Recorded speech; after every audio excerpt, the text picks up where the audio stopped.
RARAVOSS has fallen.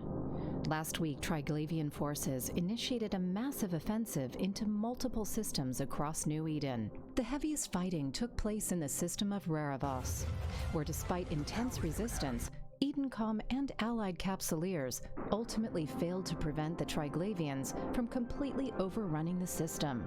All EDENCOM and CONCORD forces have either been destroyed or pulled out of RARAVOSS, bringing its effective security levels down to null. At the center of the TRIGLAVIAN activities in the system is an installation called the DEADSPACE transmuter. Deployed by a world arc near the RARAVOSS star during the invasion, this installation is currently the main concern of EDENCOM intelligence, as its main purpose appears to be some sort of large-scale stellar harvesting. Almost immediately after being deployed, even though not fully constructed and with warfare raging all around it, the transmuter activated. Its effects on the harvested star swiftly became clearly visible throughout the system. The nature of the resources it presumably strips from the star is still not known for sure. Capsuleer theories suggest the rare Isogen-10 or Isogen-5 as possible materials harvested by the transmuter. TRIGLAVIAN forces have also deployed a number of mining facilities in the asteroid belts scattered around the system. These extractive supernexus mining facilities presumably harvest and process the required minerals to construct ships and other structures in besieged systems. This is believed to include materials necessary to complete the second construction phase of the stellar transmuter. While deploying massive forces, the TRIGLAVIANs are using a living-off-the-land strategy to fully realize their aims. Systems invaded have previously been surveyed for suitable resources and their defenses probed. It is believed that once a viable system is found, they invade with enough force to establish a foothold. They then attempt to solidify that foothold by constructing more ships and equipment using materials they extract from the local resources. This choice of strategy may be a deliberate decision to maximize the impact of World Arc production capabilities, reducing the number of ships and equipment required to invade up front. This then allows the TRIGLAVIAN Collective to mount major attacks on more systems simultaneously. Alternatively, it might point to resource starvation in the TRIGLAVIAN-controlled abyssal dead space, possibly due to scarcity, the impact of drifter attacks, or both. If so, it may have forced the TRIGLAVIANs to harvest the crucial resources needed to press on with the invasion. Recognizing this, EDENCOM has implemented a defense strategy whose primary aim is to starve the TRIGLAVIAN war machine by denying them access to vital resources.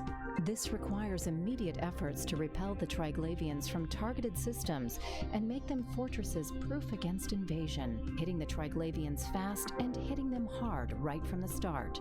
Designed to deliver that punch, Upwell and EDENCOM have announced that they are speeding up the production and delivery of a new line of warships.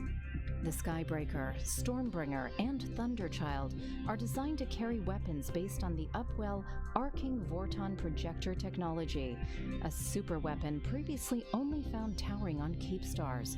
The concept behind it has now been brought to a more compact form and will be fitted on this unique line of ships. The details about the performance of these ships has not yet been revealed, and Upwell has refused to provide the scope with any sort of demonstration showing of their weapon capabilities, but they claim it will enter service soon.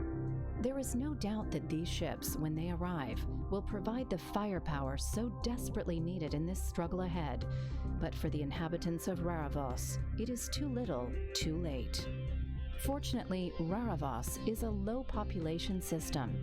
Its planet's mostly barren, with limited populations in underground industrial settlements. There are sporadic and confused reports of evacuations from the planets. Other accounts indicate a TRIGLAVIAN presence, and some settlements have dropped out of contact. There are also a few citadels in the system, adding to the local population and possibly housing refugees. As of yet, there have been no confirmed TRIGLAVIAN attacks on any of the citadels, but now that EDENCOM forces have pulled out, they might find themselves under attack soon. Despite numerous attempts, the scope was unable to reach any citadel officials for comments. What makes the loss of RARAVOSS truly appalling is the fact that the TRIGLAVIAN assault could most likely have been pushed back had it not been for the traitorous acts committed by an alarming number of backstabbing Capsuleers.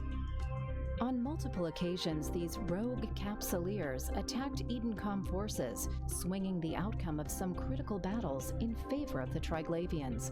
While many Capsuleers loyally sided with the defending EDENCOM forces, in the end, they were overwhelmed by the combined strength of the TRIGLAVIANs and the collaborating Capsuleers. Although EDENCOM has established 10 unbreakable fortress systems, it struggles to defend other systems that have come under attack. A large-scale counterattack to liberate RARAVOSS has been ruled out. The fact that vast numbers of Capsuleers have cast their lot with the TRIGLAVIANs makes the ongoing situation very grave. The TRIGLAVIAN Collective have for the first time established a formidable stronghold in New Eden and show every sign of remaining in the system. Large fleets have been reported roaming the system while its resources, including its star, are meticulously harvested to build more ships and equipment. As the people of New Eden confront this first major defeat, together we must contemplate the implications of losing the war against this dreadful enemy. Is it possible that they will harvest each system they conquer until it is completely exhausted of resources, before moving on like a swarm of insects? What will happen to the inhabitants and infrastructure in heavily populated systems if they are lost? Will traveling through captured systems become safe again once TRIGLAVIAN rule has been established? These and so many other questions remain to be answered as the war continues to rage on. This is Lena Amber, reporting for The Scope.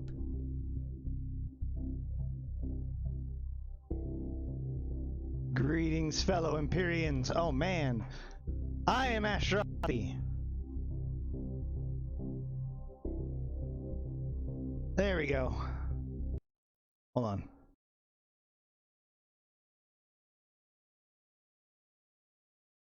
All right. Greetings, fellow Empyreans and Kybernauts, Eve University folks, and everyone else. I am, of course, Ashterothi. It's good to see you all here. Are we the baddies? I mean, you know. EDENCOM's the true enemy of the Empyreans. That's the important thing to keep in mind. All right, I have some other videos to show off, but that is the new scope video that just came out today, and it gave a lot of information. There's been a lot of confusion about invasions recently, and we'll talk a lot about that in a little bit. We have had a lot of very interesting events in the last couple of weeks, and now we have a scope video that helps explain some of the pieces that people have been, or perhaps help fill in some of the gaps of information of how things were working that we didn't already have, and help keep people up to date with what is happening, because normally in EVE, you can kind of not pay attention to what's happening outside of your little circle, and outside of, you know, some events that historically have affected everywhere globally, like just been like a sites or something that you can run, or a login event that you do anywhere. You know, this is not an event. This is a feature, and it is a feature that's slowly creeping its way across all of high and low security space. So it's going to affect almost everybody eventually. It impacts things outside of the normal invasion systems. So EVE Online is definitely now the kind of game that you need to pay attention to if you want to be aware of what's happening. EVE has weather now, as CCP likes to say, so you're going to need to get your weather report if you're going to operate safely in this new world. But let's get to it. I want to talk a little bit about the lore of the TRIGLAVIANs, kind of skip through some of the backstory stuff, because we could get jammed up all over the place for over 2 hours there. Just talk a little bit about what we know, or talk about what we know about the TRIGLAVIANs, their relationship with the Drifters, the Rogue Drones, Saunchus Nation, the Capsuleers and kind of everyone else, and what we believe that they are up to, and then we will discuss the nomenclature that they use on their ships, and we will talk about how to either fight for or with the Triglavians in the new invasion content. And presuming that Fonsui doesn't drop by, I'm prepared to carry on. Oh, there's you. Here, let me drag you in. 1 second. There you are. Eugen. Howdy, sir. Hey. This off for us. Really appreciate. Oh yeah, thank you for putting this together. It's pretty cool. So actually, before I do this, just real quick, so that everybody knows, like, what is this part of? This is part of a Eve Uni Teachathon thing, right? Yep, we've got a 24-hour Teachathon going on. We started at 1600 yesterday. We've been going live since then with either fleets or classes or practicals, and we're planning on running it all the way through 1600 today, Sunday. Very cool. So yeah, you contacted me and said that you wanted to me to help out with this, and I said I'd be happy to. So we're going to be talking triangles for a couple of hours. Fantastic. And then yeah, so then if we still have time after all of that, I will also go into the other feature that strongly involves the Triglavians, which is the feature that came before that, which is the Abyss and how to get the most out of that. But without further ado, let's begin. I have a document that I call the Precursor Crisis that I'm going to link. This is the document that shows like all of the, this is basically every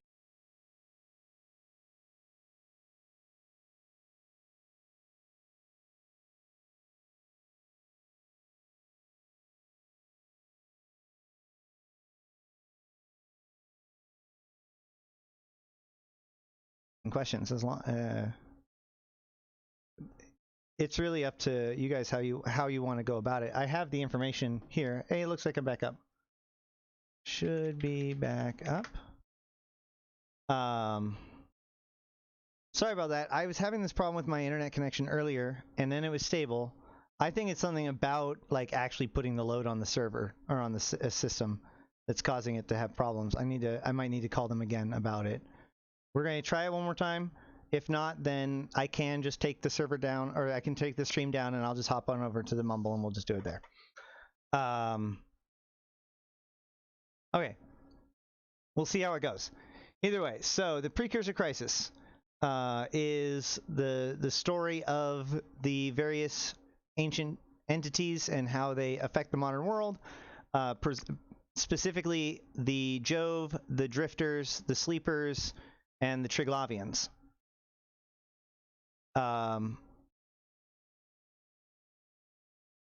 There's a lot to say about the Jove, and a lot of the Jove that we know about the Jove is kind of muddled in rumors or unreliable narrators.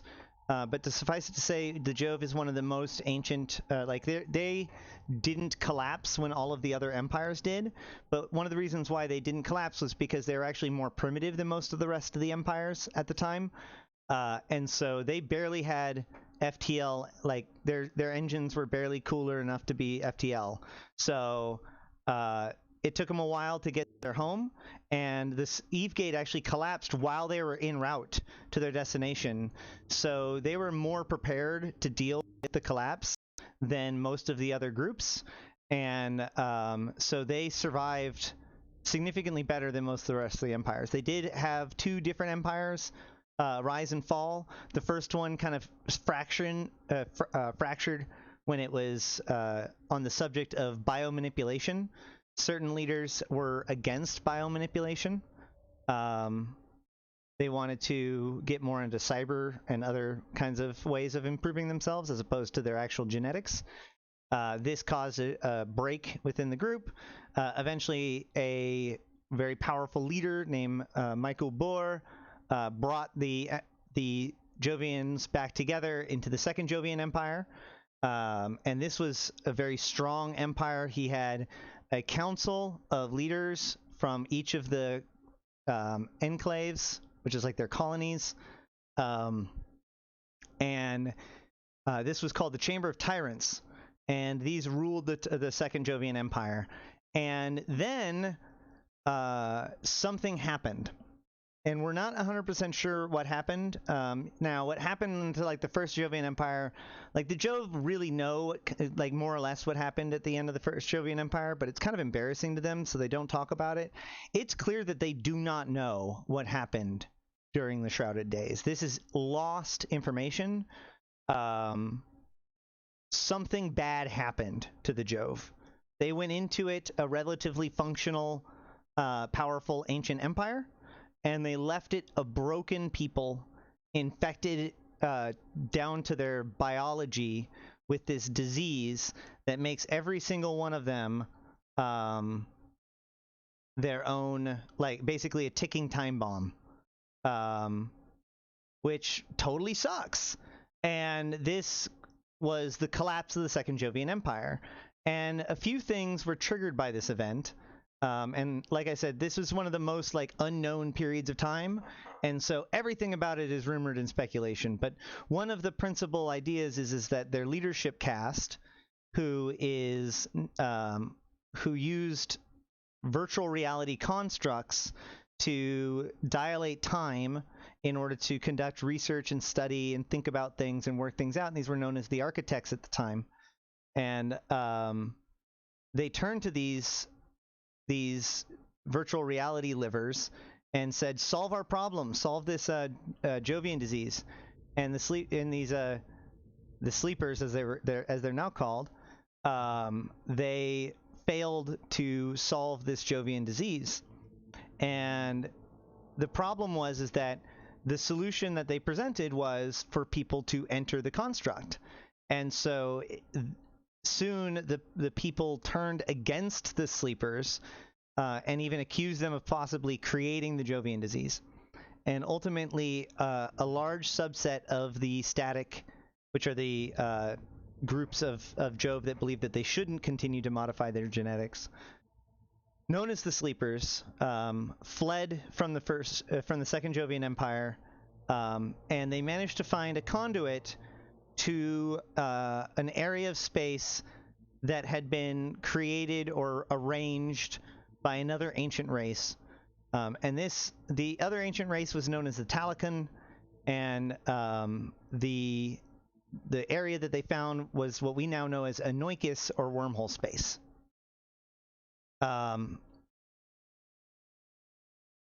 Another denizen of this era is the Triglavians.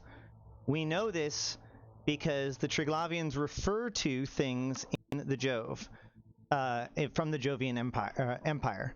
They are knowledgeable of the Second Jovian Empire, and they seem to have opinions about the Second Jovian Empire.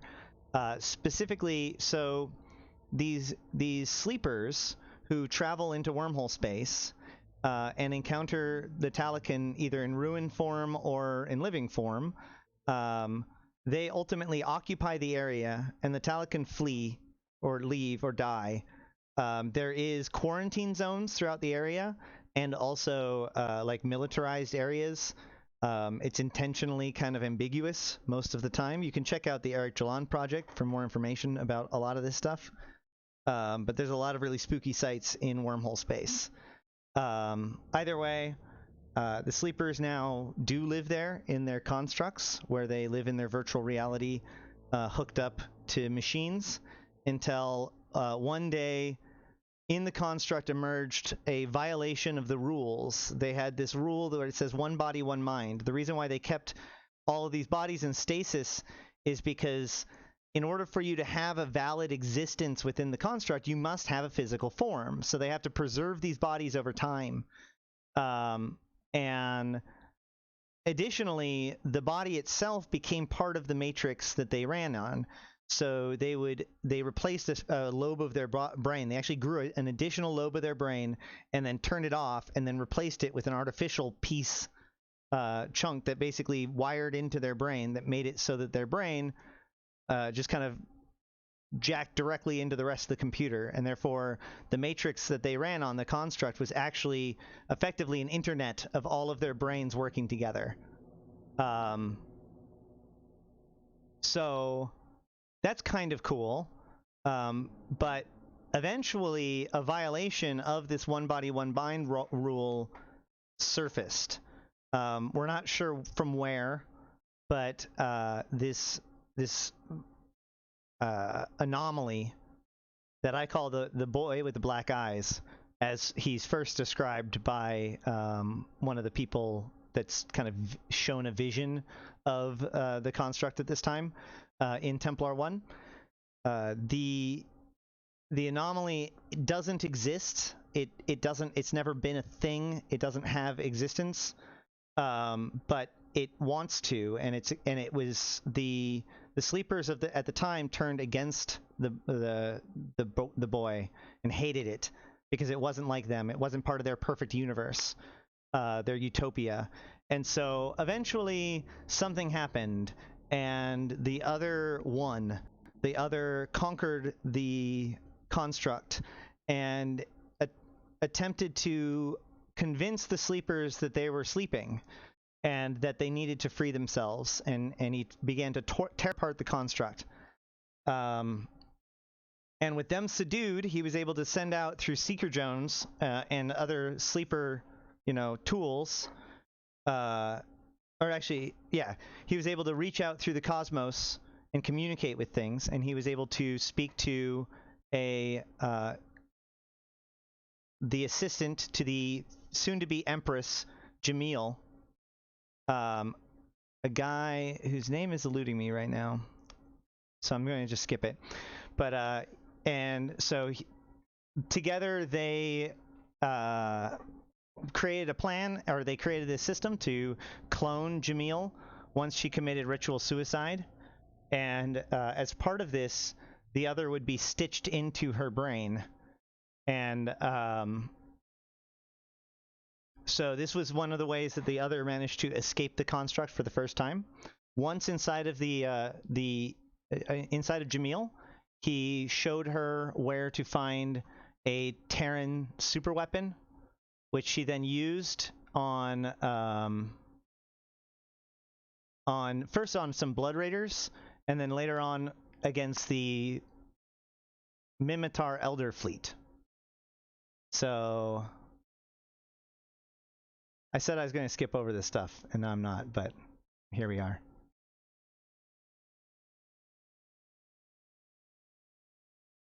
Extra info is appreciated.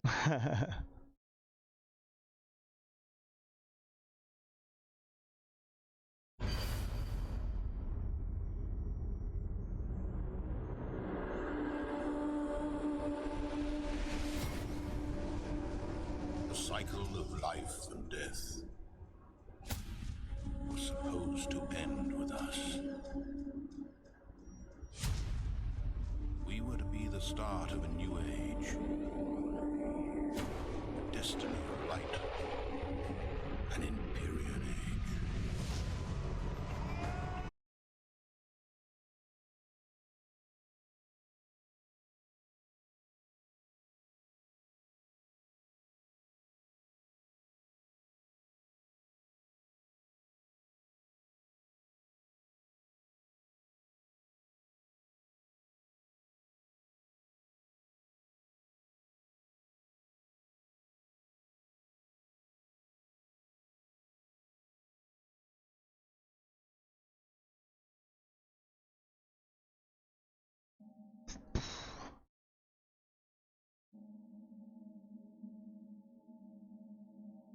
Okay. Wait, we're back? We're back. Backish. Sweet. So you guys said uh-oh around here.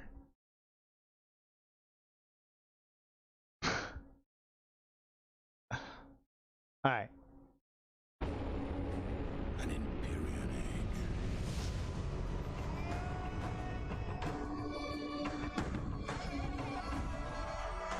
Yet these tombs call out to us. All the heroes and villains vanquished.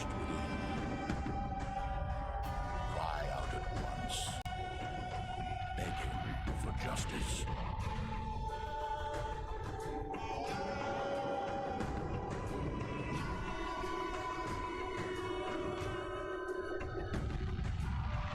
We will fight for what we believe in. We will take a side, and our wrath will be furious.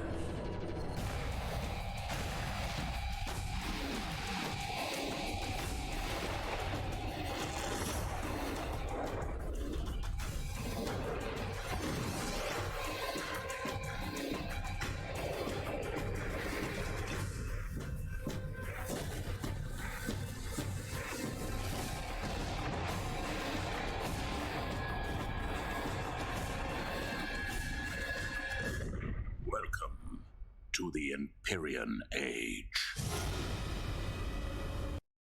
So that is the super weapon. Okay?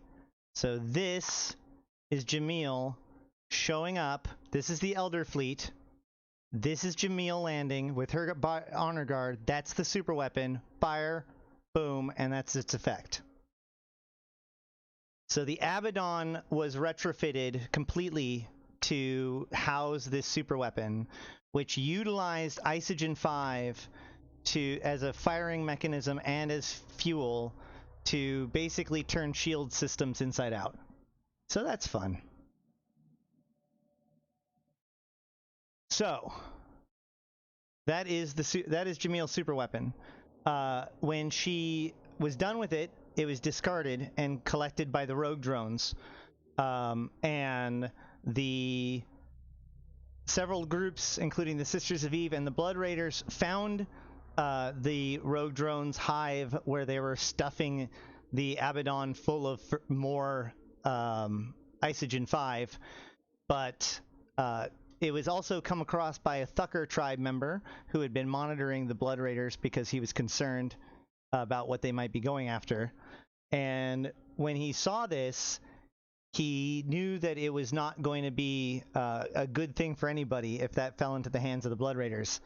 And so he destroyed the super weapon, but by doing so, it detonated all of the Isogen 5 throughout New Eden,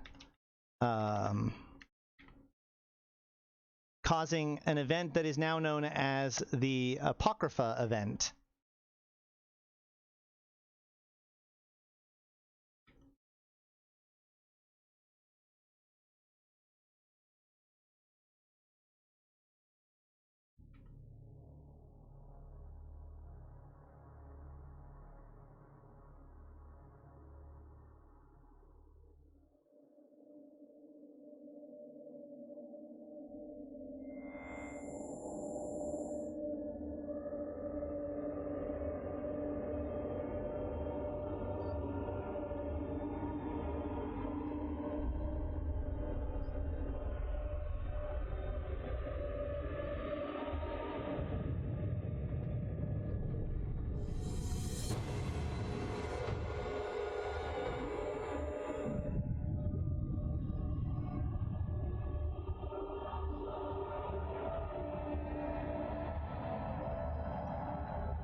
So here are those sleeper enclaves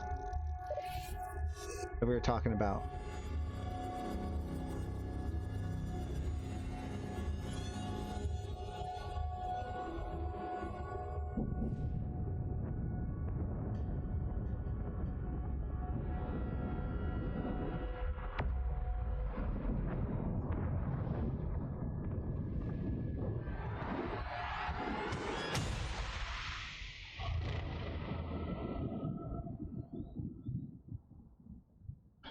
So that's the Apocrypha event, also known as the Salian Incident, also known as the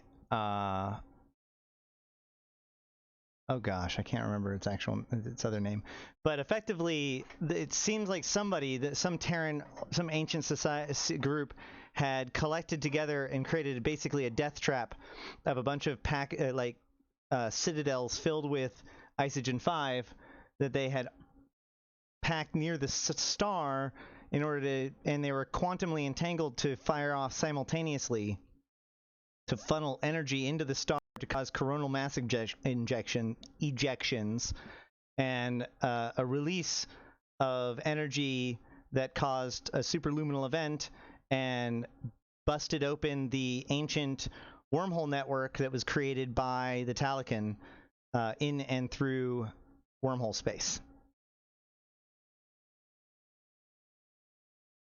Was that an expected outcome from that, or was it just a lucky? You know, it's an interesting question, because when we talk about this in Caroline Star, you would think that it seems very planned by the other. But at the same time, I know with Caroline Star's event, we get an account from Highland Tukos that they seem to be in disarray. Like there's confusion about what's going on, or they're spooked. They weren't expecting it to happen. I think that... So... I think that the goal was actually, you know, it's very possible that it was that the other was in fact aware of the device and what it was capable of, and that's why it put it into play. There's also an interesting idea that the other is in control of a large amount of the rogue drones themselves, and therefore could be the reason why the rogue drones were doing the Isogen 5, and how the rogue drones ended up with it in the first place, because there's kind of this mystery question of like, if Jamil has this super weapon, why does it just like disappear and then suddenly like arrive with some rogue drones? It's really odd. So like if the other inside of Jamil was also in communication with the rogue drones, for example, then that could explain that. But we don't actually, there's a lot that you can infer, and there's a lot of tinfoil out there, but there's not a lot that's like known about the nature of the other. We only have a couple of glimpses into the other's relationship with Jamil, and with there's another guy in Templar 1 that communicates with Jamil through his implant with her, and the other uses the implant to jump through to his side and then does really bad things to him and pontificates like a...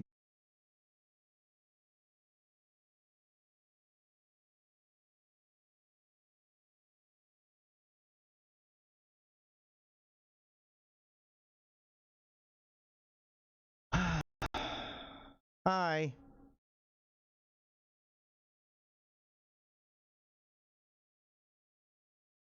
Well, I mean, like, it's going to be just as bad if I go somewhere else too, because it's not like my connection to Steam is, like, or like to Twitch is going bad. It's literally like I'm getting request timeout to my ping to Google.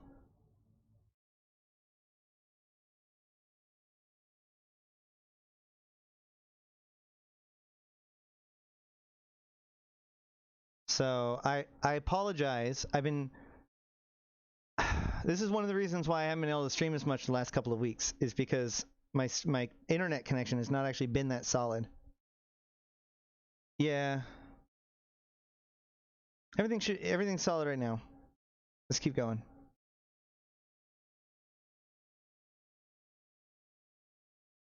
All right, whatever.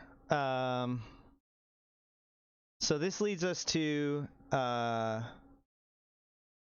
the Dust 514 event, which is basically this is now the events of Templar 1, when the Amarians go into wormhole space and start harvesting the brains, those implants of the sleepers, in order to construct, effectively do the same thing that we do for our clones using the transneural brain scanner.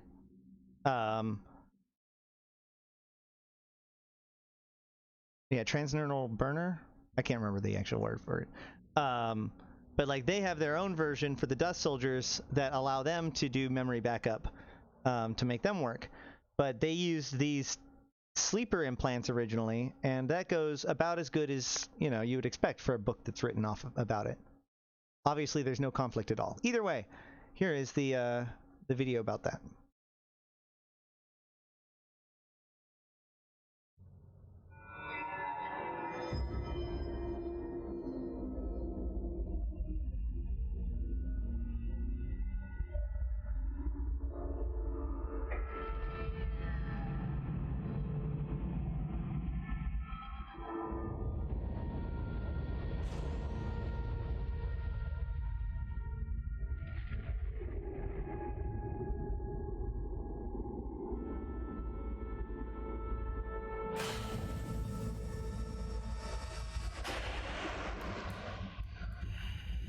Look at this place.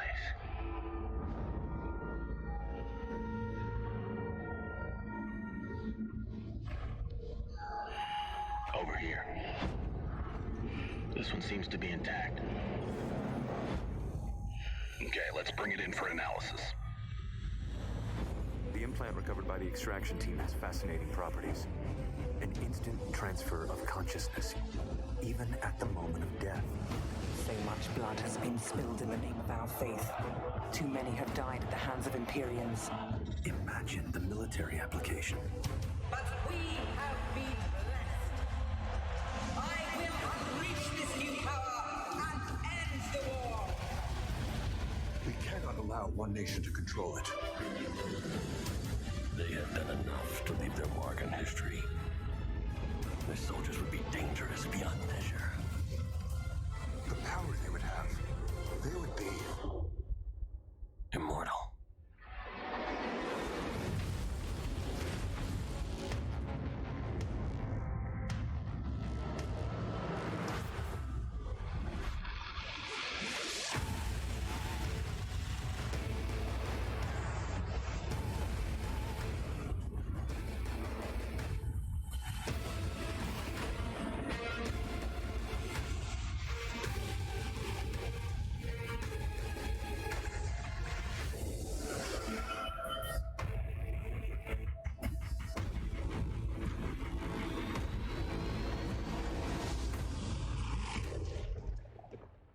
Okay, so there we go.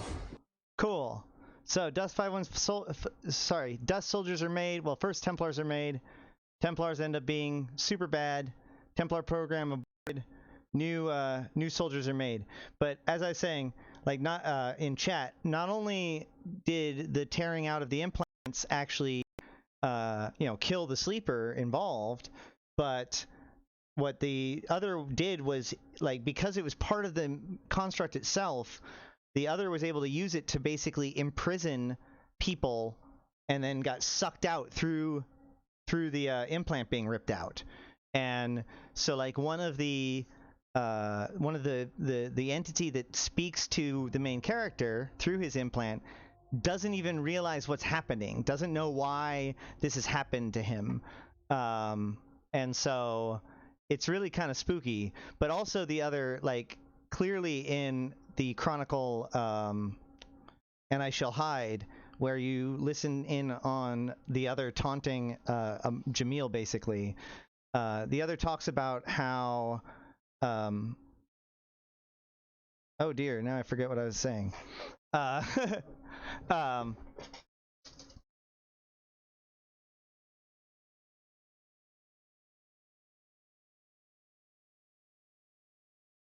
I don't remember. Either way, let's move on.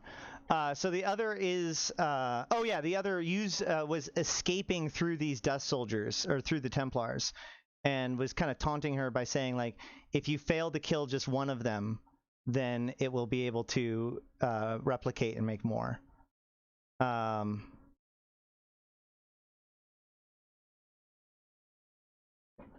I don't think that the others in our implants, although they have used Drifter technology to make alpha clones, so good luck with that. So then that leads us to the next major event, which would be the Caroline Star event.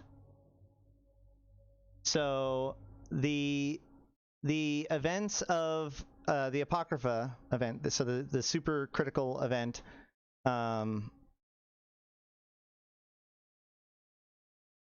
shot a ton of energy through the wormhole network, which, as it turns out, that the wormhole network was created in part by the star, by the power pulled out of a star.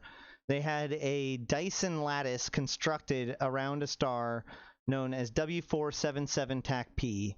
And W477 TAC-P is in Jovian space.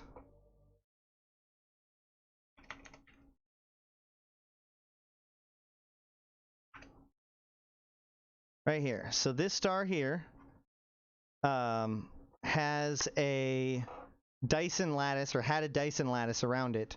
And this lattice was used by the Teachathon in the ancient days to literally bend space-time to create better resonance and positionings for the solar systems, such that they could create a static gate network so they could travel between the systems of Anoinkus without using the normal restrictions of gate harmonics. To not go into too much details, basically stars have effectively what's like a Lagrange point, you know, these resonant points that are better for using to connect to a different stargate for the production of wormholes, basically. And it requires very delicate dialing, and not everywhere can get connected to everywhere. And so what the Teachathon did was they literally just warped space-time with raw energy in order to build the states of things that they needed to make Anoinkus what they wanted it to be. And what we have now with the random wormholes is effectively the remnants, the misfiring of that system still to this day. So when this system went off with the Isogen 5, it fired a lot of its energy into this star, and the star lashed out and damaged the lattice around it, and it was horribly destabilized.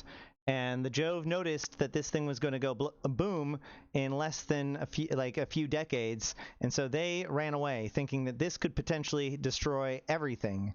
And as you can see, like, these systems here used to be connected, just like all of the other systems of New Eden, right? These systems have stargates. These used to have stargates. The stargates went offline because of this event. And now I'll play the video.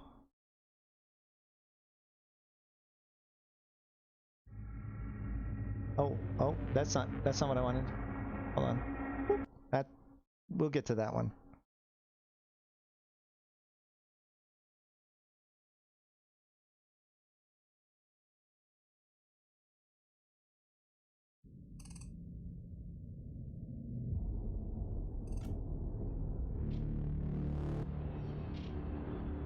There is a strange, I don't know what you call it exactly, anomaly, light anomaly, a star anomaly.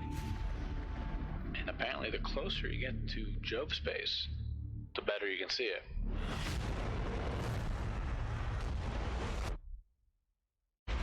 It has been nicknamed Caroline's Star. Whatever happened there, it's massive. What caused that whole thing to happen? Jovian stargates have gone offline. The circadian sleepers have also been appearing. All those things have been scanning everything that comes near them. The unidentified structures that have been popping up and disappearing. They are listening to you, preparing to explore, preparing for war.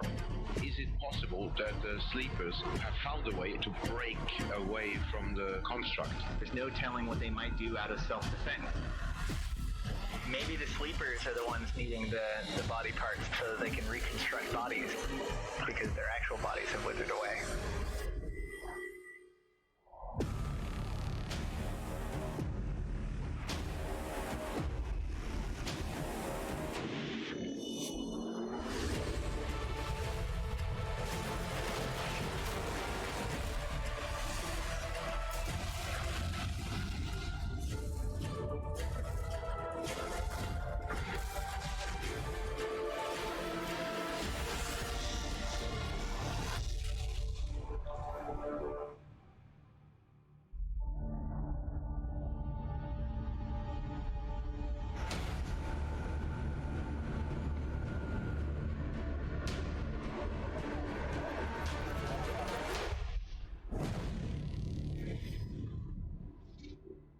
Okay, So now we should probably back up a little bit. But yes, drifters.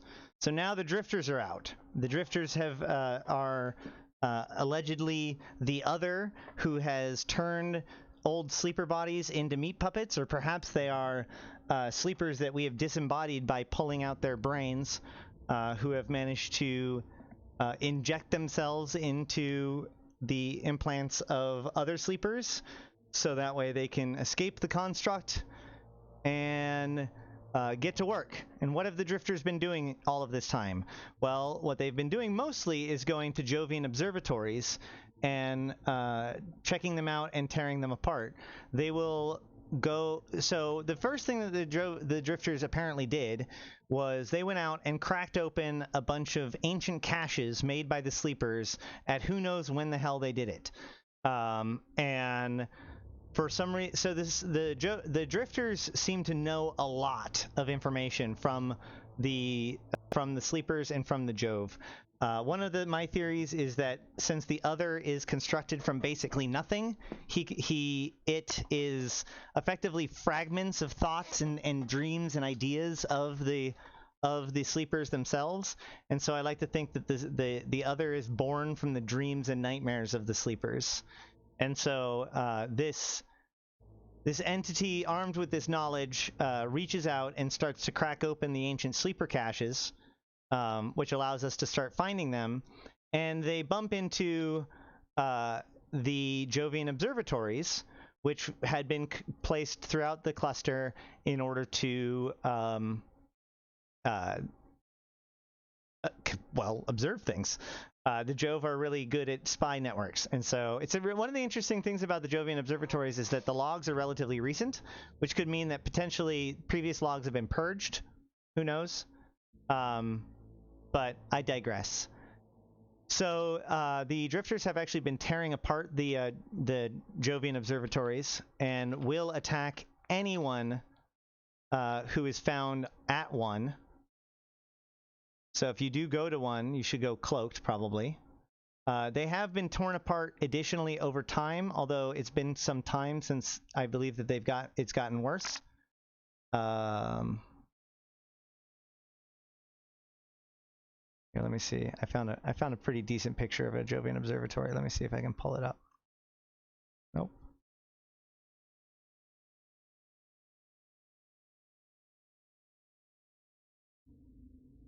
So that's what a Jovian observatory kind of looks like now that it's been torn apart a bit.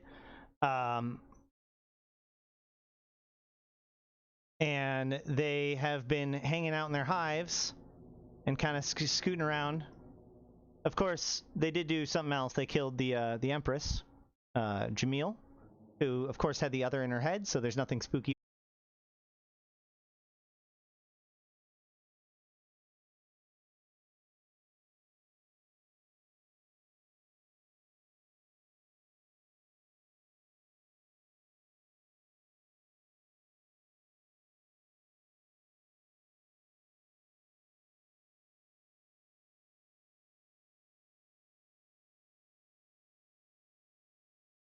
Okay, so I just posted evereader.org, just in case I'll post it again.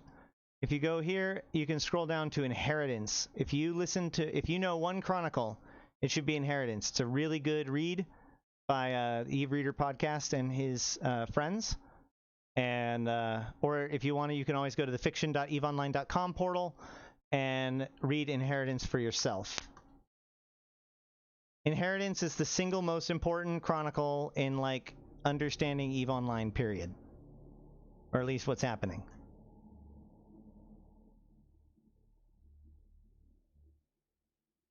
So we caught up, right? We good? Yep. Yep, we're stable now. Okay, good. So let's take a step back a little bit and talk a little bit about a little guy named Sanchu Kavaki. Sanchu Kavaki.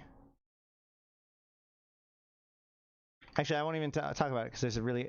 This is one of the videos that I absolutely love, and I constantly bug CCP that there needs to be more of this. Oh, shh. But here you go.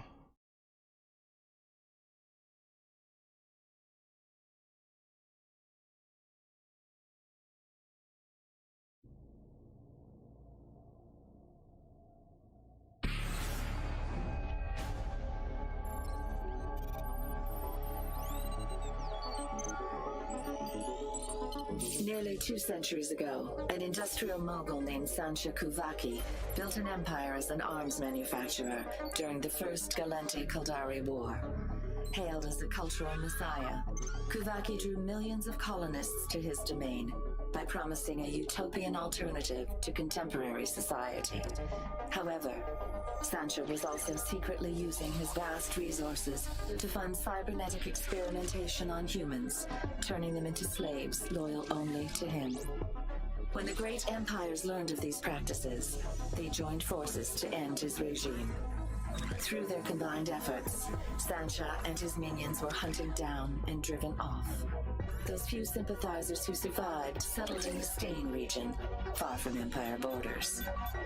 But years later, groups of Sancha began short, well-organized incursions into secure space. Using advanced technology, they were repeatedly able to sneak past defenses and make surface landings on sovereign worlds, abducting millions. These unfortunate souls were doomed to become part of Sancha's twisted hive mind forever.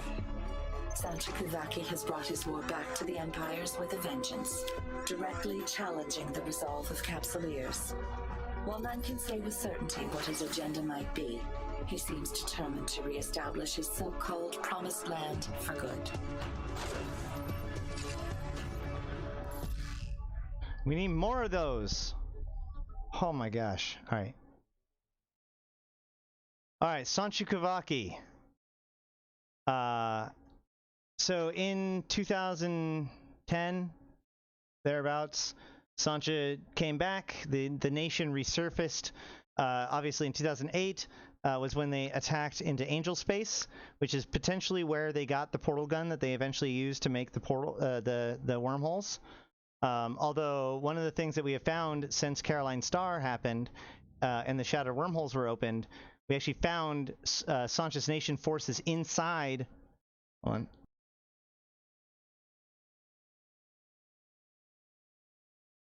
Inside of one of the Shattered Wormholes, it was filled with Sancha forces, and it appeared that they had stripped apart all of the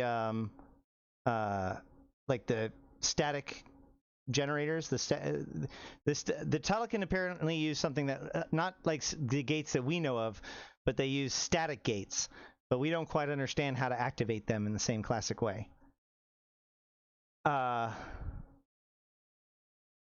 Yeah, there's a new audioless one for the Garissas, although I've heard that they have potentially found the audio, so I'm going to keep bugging them about it. All right. Next. So some time passes and everything kind of cools down for a little bit. Jamil, of course, you know, she's killed. There's a new championship. Katis the First. Katis Tersh-Merkon is elected.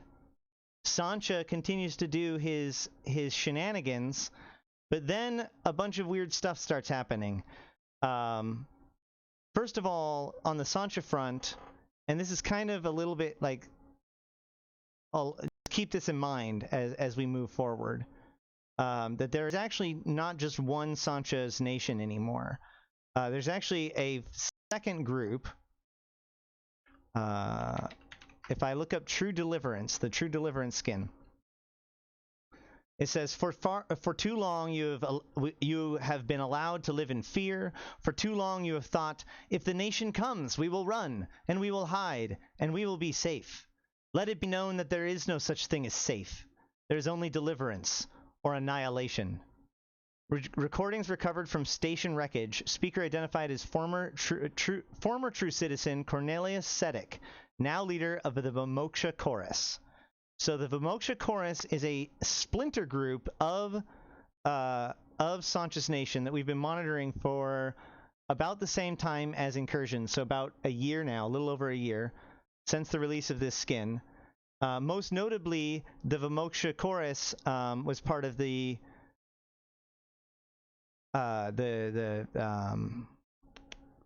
Ravenor, the Dragonar Blitz event. The nightmare that comes at the end is a Vimoksha Chorus envoy, and in that ship, on that ship, we got some more information about the group, and it says,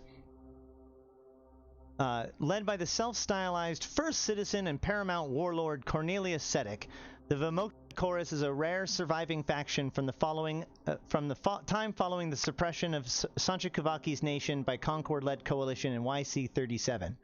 While many surviving remnants chose to heed the call of Sancha, following his reappearance at the head of the nation in YC-112, Citizen Sedek declined to submerge his following back into Kuvakai's fold. No longer a true citizen of Sancha's nation, Cornelius Sedek remains committed to much of the nation's ideology, although he has taken it in a direction that may be considered extreme, even by the standards of Sancha Kuvaki. So, now you have an extremist group of Sancha's nation guys running around. So that's great. So why are we talking about that? Well, let's bounce back over to the Drifters and talk about what happened about 2 years ago. Approximately 2 years ago, it started being spotted that the normal Drifters that we would see, instead of seeing just 1 or 2 Drifters, they would see big balls of like 50 Drifters that were nicknamed DEATHBALLS, and these were quickly dispatched by Arataka Research Consortium.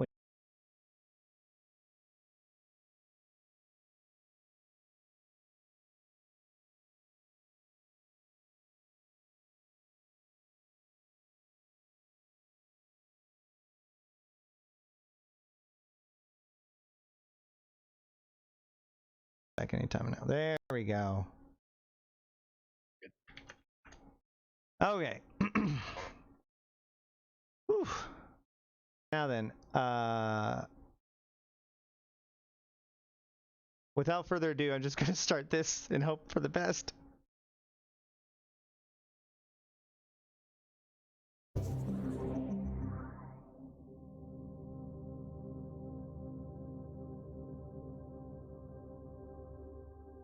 These recordings, released by Concord, show the capture of a heavily damaged ship found drifting a few days ago in the system of Rainilles. No information has been released on the whereabouts or the fate of its crew, but within hours of being boarded, the ship was towed to the Concord Directive Enforcement Department headquarters in Ulai. There it remained quarantined outside the station for 48 hours before it was deemed safe to dock. Little is known about the crew or the builders of the ship at this time except the name TRIGLAVIAN, possibly connected to the frequent occurrence of the number 3 in their designs. For the past month, damaged drifter fleets have been mysteriously emerging around various jump gates in New Eden. Appearing in previously unseen numbers, these drifter fleets have been nicknamed DEATHBALLS by Capsuleers. Passive unless provoked, the drifter ships are heavily damaged after some unknown engagements. This has been the cause of speculation about who or what damaged those ships.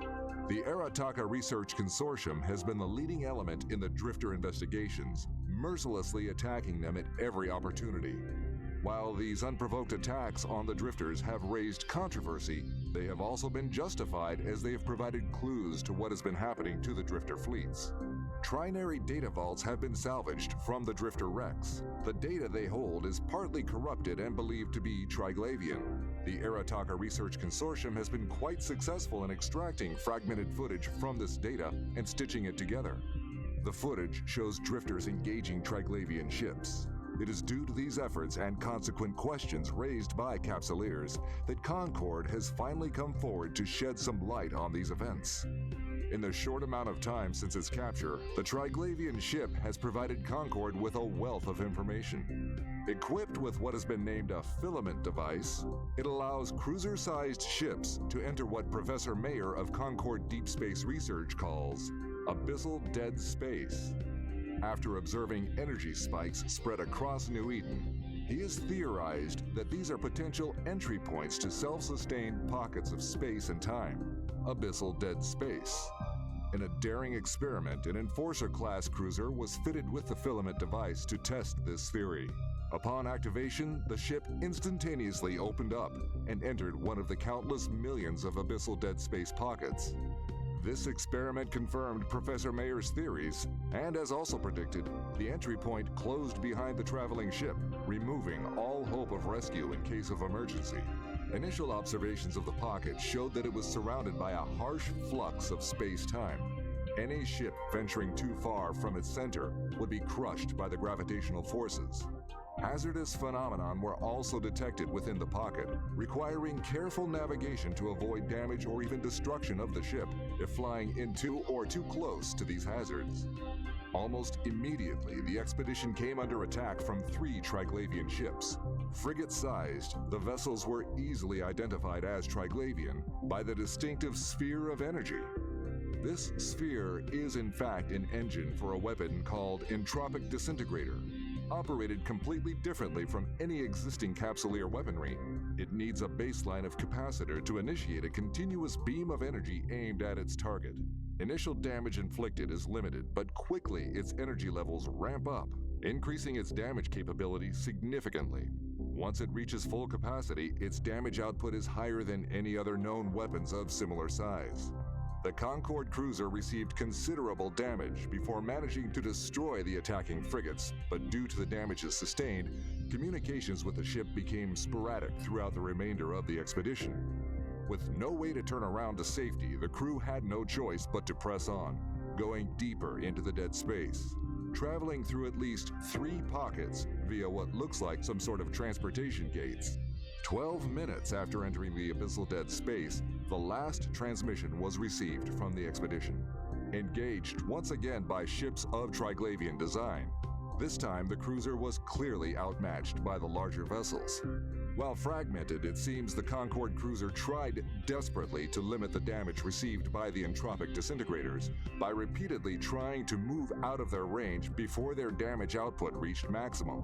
But since the safe area within the pocket is limited, it kept getting cornered by the Triglavian ships. Each time the cruiser was forced to make another run past the Triglavians, it took incredible damage whenever any of the beams managed to reach its optimal output.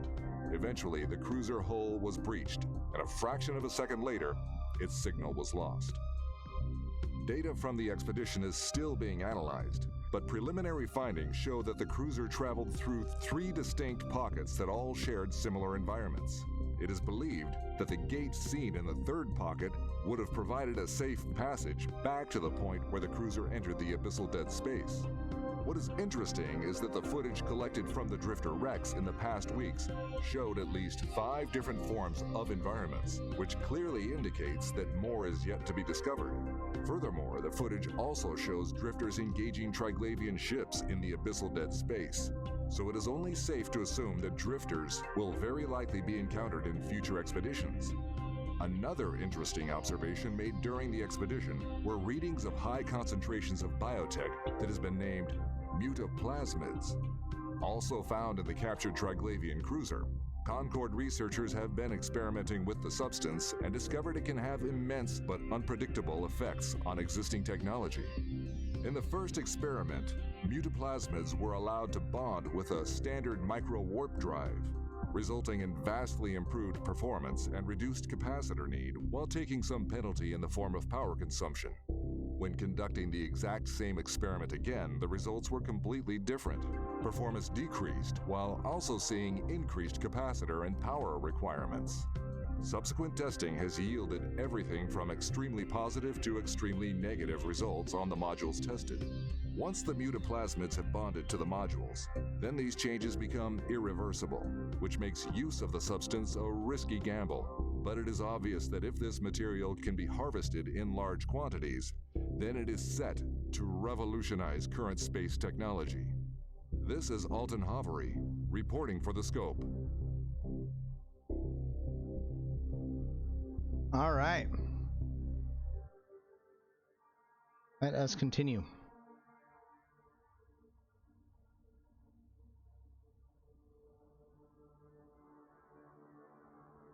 I want to turn this down a little bit. Okay, so the Triglavians had their invasion. Now let's talk a little bit about their relationship with each of... Sorry, the Triglavians were exposed to us and we started to go into abyssal dead space. And once we were there, we started to learn more about them.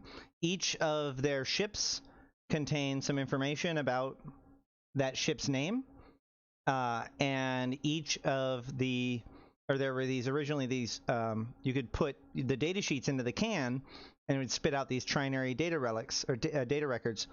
And now, if you go into the Tier 5 Abyss and you get into the shipyard room and you get the cache there, you not only get a semiosis console, which allows you to receive messages from the Triglavians when they send them out, but also you get, that's where you get these data relics now. But you don't actually need to look for them, because you can just, you can just look up the word trinary or data stream in your universal search and get them all. So there's 3 sets of data streams: the AEA, AFN, DAV, HFN, and then there's there's 4 sets of 6 data streams, and then there's 1 set of 3 data streams, the XCZ. So each of these are thanks for, hey, it's my issues. Thank you guys for sticking with it. So AEA stands for Ancient Enemy Azdaja, which is their name for the drifters. AFN is Augmented Foreign Narodnia, which would be us. We are, Narodnia means person, augmented means improved, obviously, foreign means not them, so Augmented Foreign Narodnia, people that are not from us with augmentation, that are augmented, so the Capsuleers.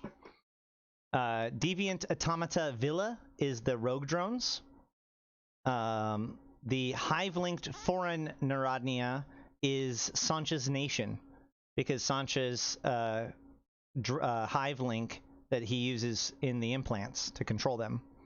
And then finally, the special ones, XCZ, these are the Zordosh Chislav Zemikorg Noimata, which that should probably tell you how different that is. So these also came out in different times. So when they first appeared, you got data streams 1, 2, and 3. And then later on, we got data streams 4, 5, and 6. And you'll notice that 1, 2, and 3 often are very different in nature than 4, 5, and 6. 1, 2, and 3 often are their initial encounters with, or it kind of tells a short story about their time with that entity. And then 4 is when they have to come to a decision point. And then 5 and 6 are more like live records.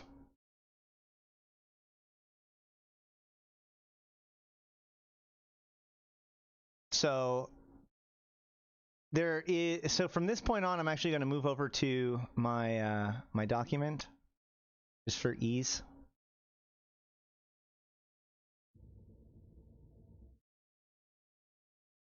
So the Triglavians have a structure, like a social structure. First of all, you got to understand that Triglavians are not like a unified force. They don't get along. They're not in agreement with one another. They're not a true collective. In fact, they're basically at war with one another. They are in constant conflict with one another. They're constantly trying to destroy each other. Wow, let's not do that. And they're constantly trying to prove themselves against each other in a very kind of almost like Klingon-y sort of way. But so they're in this struggle. But within that struggle, there kind of is a collective that works for the good of all of the Triglavians. Even despite all of their differences, there are certain things that they can agree on as a group. And so there is enough of them that have pooled together to create a convocation of Triglav outside of the struggle. And this is the group that kind of tries to manage things on behalf of the Triglavians as a whole while they struggle with one another. over the very dwindling resources of abyssal dead space. So what in their world, they've been here for a long time, and then suddenly, bam, the drifters and the rogue drones appear. So let's look at that first. Yeah, I'm trying not to engage too much with the comments and get distracted too much, but there's something coming with Santra and drifters, I'm telling you. Anyway, AEA-1. So this is their first encounter with the ancient enemy Azdaja with the drifters. Clade ships of the 3 tactical Troika classification and communion militant of Varpulis subclade of Perun clade encountered the ancient enemy Azdaja at reverse time coordinates indecipherable while processing in sub-18 exclave of conduit loop construct 405. So at this time, I need to probably talk about the fact that the trig talk really freaking weird, and that makes it hard to understand. But the more you read them, the more you can kind of understand their basic lingo, and often things just have a direct correlation. So the 3 tactical Troika classification clade ships is actually, like, for instance, we can go down to the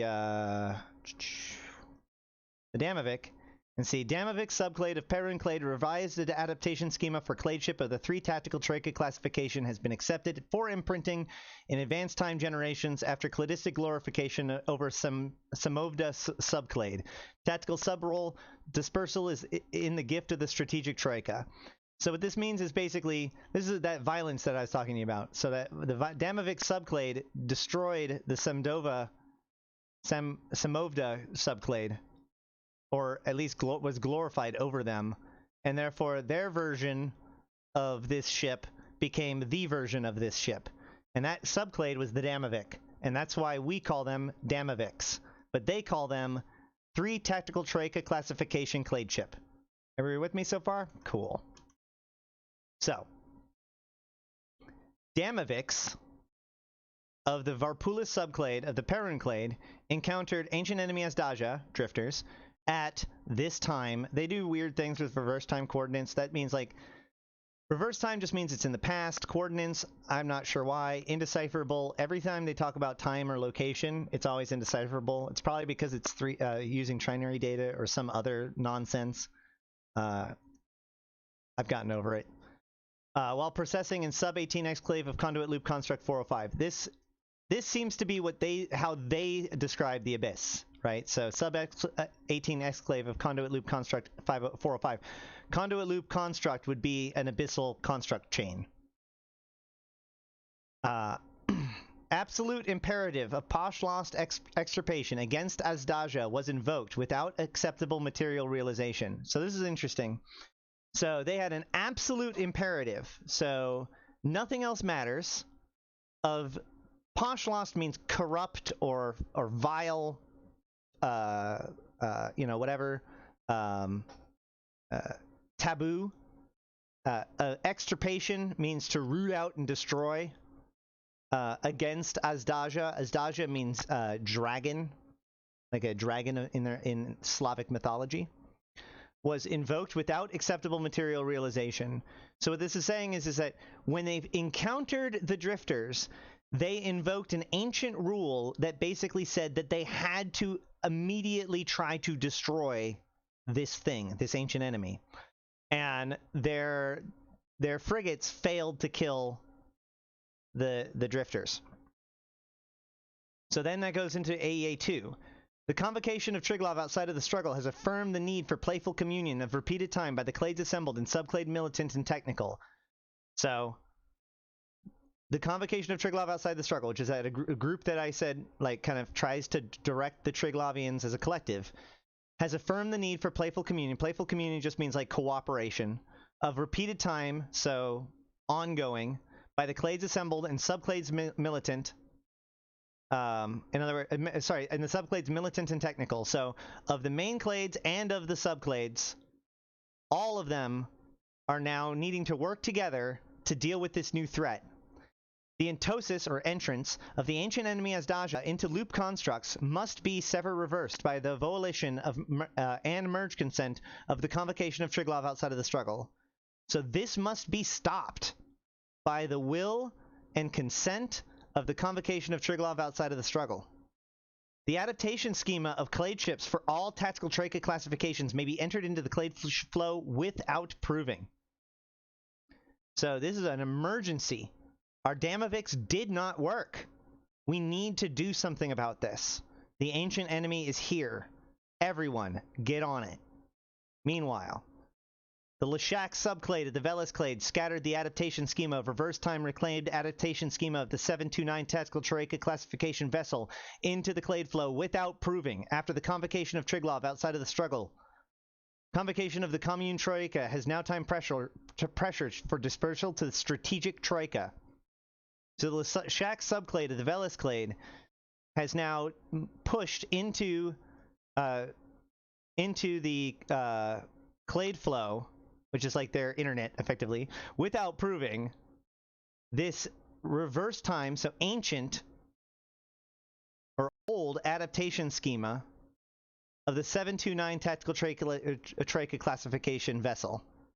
So the Leshak subclade reached back into the archives and pulled out this big badass ship that they found, and they submitted it into the clade flow without proving after the orders of the convocation. And the instructions were for them to now test it with the strategic Troika.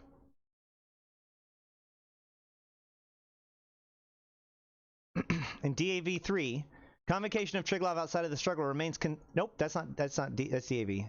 AEA3. Reports of paramount strategic Troika, the Leshak subclade of Velis clade, has reaffirmed the dispersal of reverse time reclaimed adaptation schema of 729 Troika classification vessels into the clade flow after proving an anti-cladistic mortification with the ancient enemy Azdaja. We won! There's a lot of things in this. First of all, the strategic Troika, which is what the Leshak subclade sent it to in the Leshak description, is the one testing it. It's reaffirmed it. It's reaffirming the dispersal, which is what was requested. It is the reverse time reclaimed adaptation schema 729 tactical Troika classification clade ship vessel, also known as the Leshak. And it is released into the clade flow after proving an anti-cladistic mortification, because the ancient enemy Azdaja is not of them. The word clade means two subspecies of a parent species. They're saying that the ancient enemy Azdaja is not of them. It is different than them. It is not one of their clades. Repeating time casting and winnowing of invocations of imperative of Posh lost extirpation against Azdaja reveals a indecipherable, acceptable material realization. So this is saying that after many attempts of our invocation of destroying the ancient enemy Azdaja, it has worked out. We win! So that's AEA3, or that's the AEA story. So let's go to DAV. Subjunct Technical Troika of Belobog Subclade of Svarog Clade reports to Paramount Strategic Troika of Svarog Clade the entosis of Sub-9 exclave, Sub-21 exclave, and Sub-45 exclave of Conduit Loop Construct 63 of Deviant Automata over repeated time coordinates indecipherable. Okay. So the Subjunct Technical Troika, I'm not 100% sure what that is yet, of Belobog Subclade, of the Svarog Clade, reports to the Paramount Strategic Troika. The Strategic Troika is always related to the Clade, while the Militant and Technical Troikas are attached to subclades, by the way. Maybe, yeah, there's a lot of theories about that. Entosis once again says enter. Sub-9 exclave, Sub-21 exclave, and Sub-45 exclave of Conduit Loop Construct 63 these are the three conduits of this construct loop, if you think about it, very likely. So if you think, as you go into the Abyss, you go through three different chains. This would be the three chains of this conduit loop construct. Of Deviant Automata over a repeated time coordinates indecipherable. Deviant Automata or rogue drones. So basically this is saying that the Belobog subclade is reporting to the Svarog clade that their home has been invaded by rogue drones. Provisional Posh-Loss extirpation was invoked on the observation of destructive mortification of claim holdings of Belobog subclade by corrupted Villa. So there were corrupted rogue drones that started tearing apart Belobog subclade stuff, their claim holdings. And so because of this, because they observed this destructive mortification, the breaking of their things, they decided to do provisional Posh-Loss extirpation. We are declaring them corrupt and therefore able to be purged. Purge them! All right. Convocation of Strategic Troika of the Svarog Clade reaffirms Posh-Loss extirpation invocation against Deviant Automata and extends it into advancing time. So the Convocation of Strategic Troika of the Svarog Clade comes together and says, yes, not only were you right for destroying those rogue drones, but you know what? We should destroy these rogue drones anytime we see them from now on.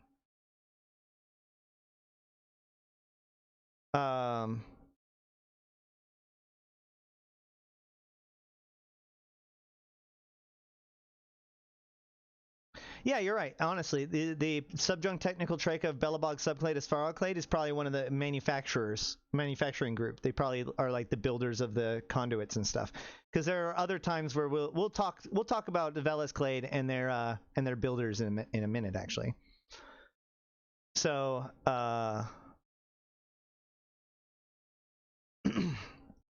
DAV2. Paramount Strategic Troika of the Velas Clade rebuke dissents from Noema of Svarog Clade that Deviant Automata are Posh-Loss irredeemable. Wait, the Paramount Strategic Troika of the Velas Clade says. I disagree with your idea that the Deviant Automata are irredeemably corrupt. The Velas Clade we now affirm tentative playful communion, potential working together of the Paramount Technical Troika of the Voidya subclade for the exercising of continued tests, the invocation of Clade Pylon adaptation schema for Villa imperative dissemination. So we're going to examine how we can use our Clade Pylons to interact with these new drones that have come out. And they found two different ways to hang out with the rogue drones. They found a positive way and they found a negative way, right? So we have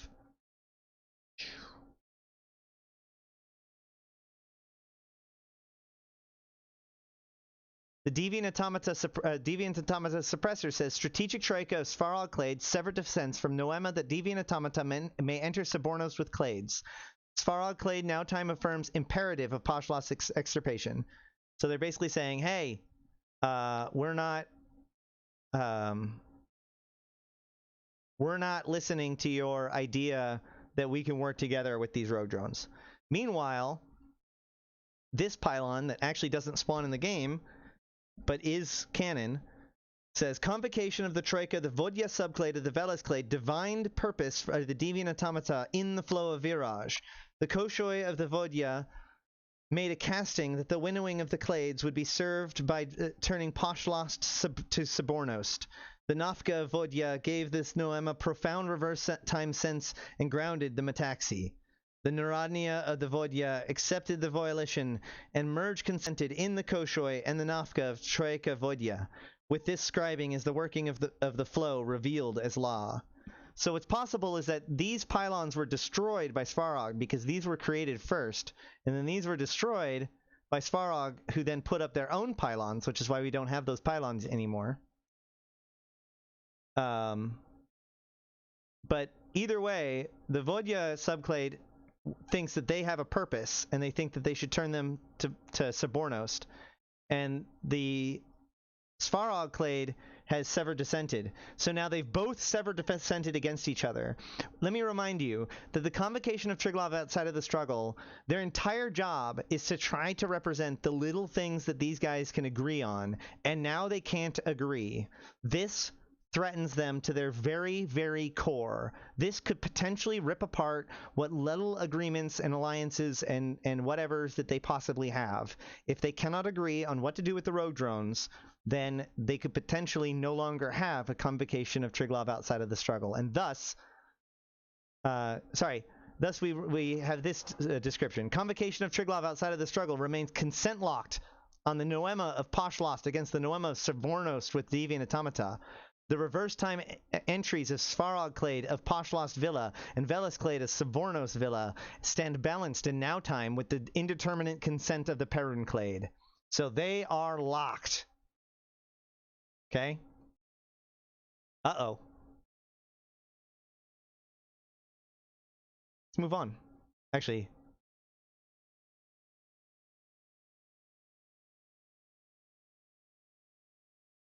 let's bounce back to AA4. So back with the ancient enemy Azdaja, we now have a new character enters the scene. The detached executive Troika for sublimation of Poshlost Flow. From here on out, in all of the 4s, 5s, and 6s, we hear talking from the detached executive Troika. The detached executive Troika is what appears to be like basically the field agent of the Triglav, of the convocation of Triglav. They're the ones sent out to go deal with all of these things, and specifically, it would appear the Drifters, but really anything that is considered to be Poshlost. So. The detached executive Troika is known to us as Zoria Triglav. So in AEA4 we have prayer of the detached executive Troika for the sublimation of Poshlost Flow has evoked procession from the convocation of Triglav outside of the struggle that requires winnowing of all discourses and operating as elements in relation to the ancient enemy Azdaja through semiosis. Detached executive Troika is granted mandate in Sabornos to invoke countervailing imperatives without reverse time proving. Convocation affirms imperative on detached executive Troika to remain playful communion over repeated time with clades assembled and subclades militant and technical. So what this is basically, in my opinion, this is the formation and empowering of the detached executive Troika. So a prayer is like a request. So the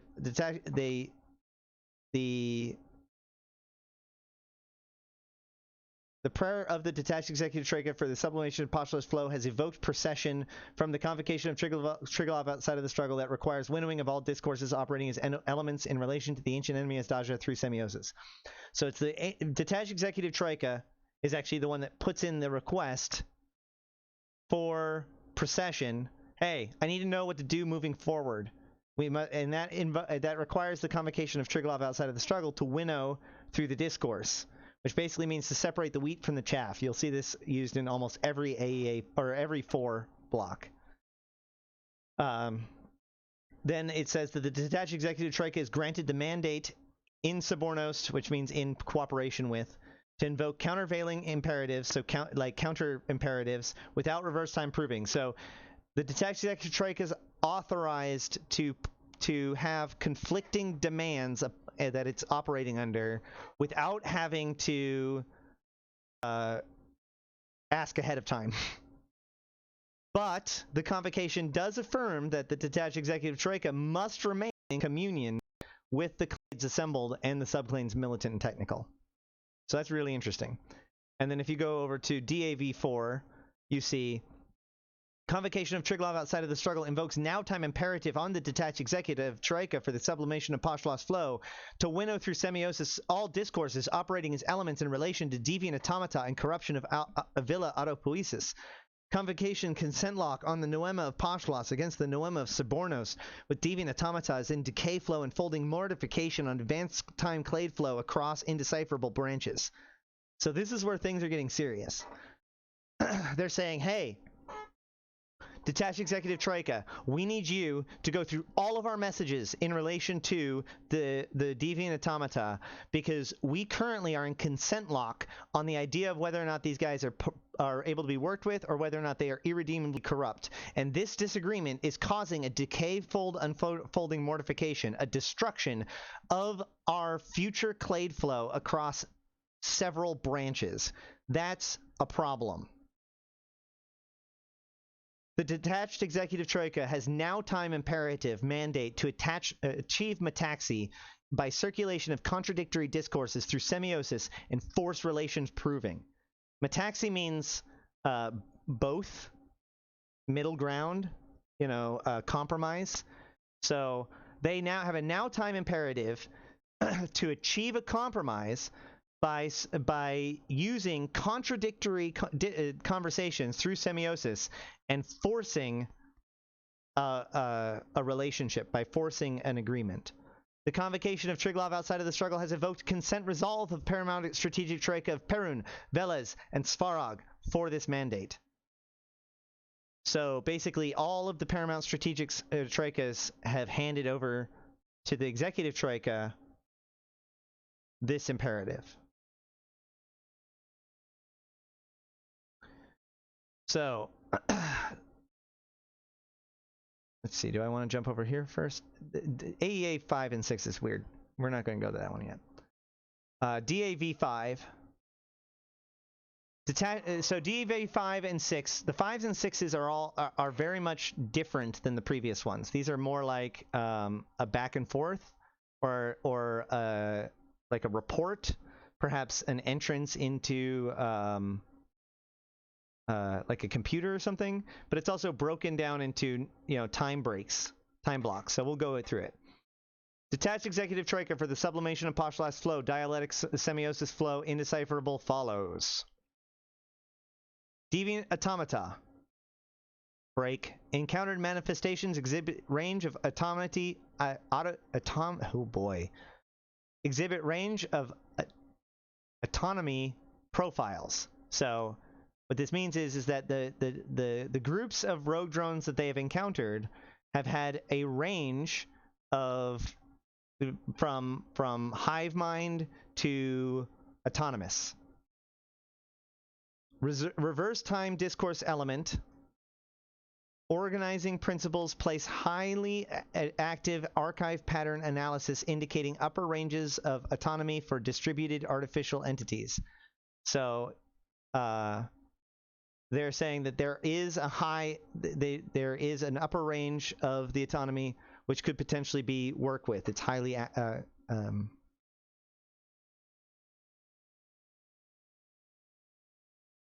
some of this is more confusing than others, obviously. Threat of corruption of Villa autopoiesis. What this means is, autopoiesis means like self-replication. So there is a threat of the corruption of the autopoiesis, of the self-replication. Okay. Now time discourse element. Requests for comprehensive threat profile modeling are impinging on control norms for testing and analysis. The consent lock has invoked now time imperative to establish noema with indecipherable metaxy. Isolating testing and analysis will be carried out by indecipherable. Control measures will be used in recovery. This is where things get interesting. Detached Nafka has imperative to return to domain of Buyan and offer procession to the convocation of Triglav outside of the struggle. So they're doing these tests on the Triglavians, or sorry, on the rogue drones, and then he sends his detached Nafka. A Nafka seems to be like either an artificial intelligence or a computer or a disembodied person, whatever.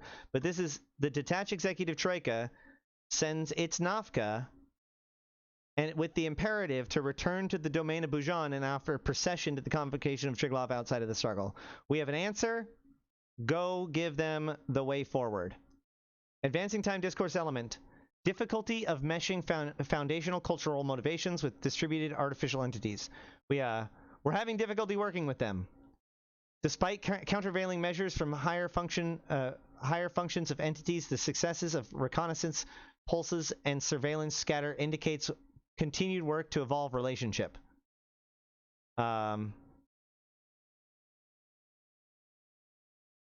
don't 100% understand that, but it seems to be like we're starting to work with them, but it's kind of confusing still. We're still evolving the relationship. But in DEV6, we see that classification and testing has confirmed wide range of autonomy and sentient profiles. Within upper bound of sentient profiles, the distributed artificial entities represent, and they say opportunity threat paradox at a civilization level. Resolution of threat profiles and modeling of opportunity branches is complete within accepted variants, so their tests are complete. The detached Nafka has returned, and procession of their offering to the convocation of Triglav outside of the struggle has been grounded in metaxy. So the detached Nafka has returned, and brought the answer to the convocation of Triglav outside of the struggle. The procedures for cooperation are being refined. Consent lock has been broken. Advanced time discourse element. In deference to the concerns raised by the Koshoi, the procedures for cooperation will require the authority of the detached Nafka to be acknowledged according to moral norms applicable to sentience. So those who remain deferent to the detached Nafka shall be allowed to be part of their program. And extirpation imperative is extended beyond the Poshlos undoubted to vermin and corrupted threats to Villa Autopoiesis. So we will keep those who are willing to work with the Koshoi.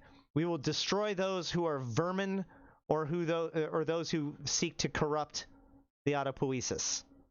Perhaps those corrupted by the other, or the drifters, perhaps. Perhaps some of these rogue drones are the drifters' pets coming in to find their way. I believe one of the things I like to think about this is that I think that the rogue drones themselves possibly were the ones that created the technology that allowed the Triglavians to come here. That leads us to Sancha's nation. So before you go there, are you saying that they essentially invited them, or just happened upon the technology that opened? So I think that the rogue drones were actually taught the importance of Isogen 5 by the other, or just by some other system, which is why they were testing for it. And Isogen 5, given the fact that it had the properties to create the wormholes, I think that it could be possible that the rogue drones developed a technology that allows them to use small quantities of Isogen 5 to create small wormholes, or temporal defect as they would call it, to move their hives through the cluster, which is how the rogue hives have been able to spawn all over the place, which has always been kind of one of the mysteries, right? Is how the rogue drones get around. Well, if they have the ability to literally bore through space-time, then that would explain it. And if someone pointed them down, then they would end up in the abyss. And the rogue drones that we encounter in the abyss, the smallest ones are called needles, and the larger ones are called lances. And so the outer ring excavation team, who are they have their research development wing called Frostline. They work on technology to harvest in the new and more dangerous areas, like for instance the Frostline frigate that's designed to mine and shatter wormholes.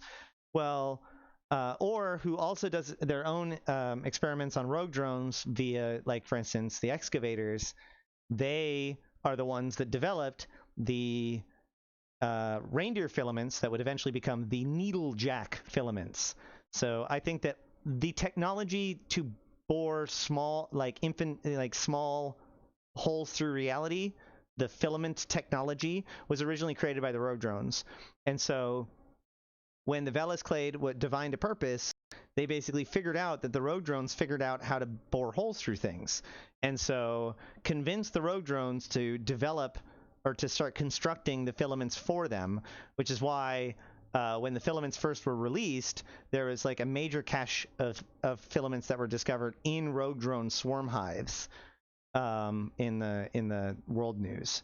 So, but that's kind of a side theory. That's not like, I don't have total evidence of that, but like that is one of the pieces that might make a lot of the rest of it make sense. All fits. Yeah. So either way, so that's kind of what happened with the rogue drones, and to a lesser extent of what's going on with the drifters. The biggest thing about the drifters I'm going to talk about is they see the drifters' present manifestation is Vigilant Tyrannos, which means that we know that they're talking about drifters because Vigilant Tyrannos is the drifter organization. Tyrannos is a reference to the tyrants, which are the Second Jovian Empire leaders. Archive pattern analysis indicates successor entity of Jove Empire of the Chamber of Tyrants. A little bit more on the nose. Recovered materials indicate presence. Unshackled in forbidden dominance arrangement. Unsure what this means. They don't, but like, Triglavians are very like picky about how people are controlled and what sort of social orders they're allowed to be in. But something about this made it so that they don't like them from the very beginning.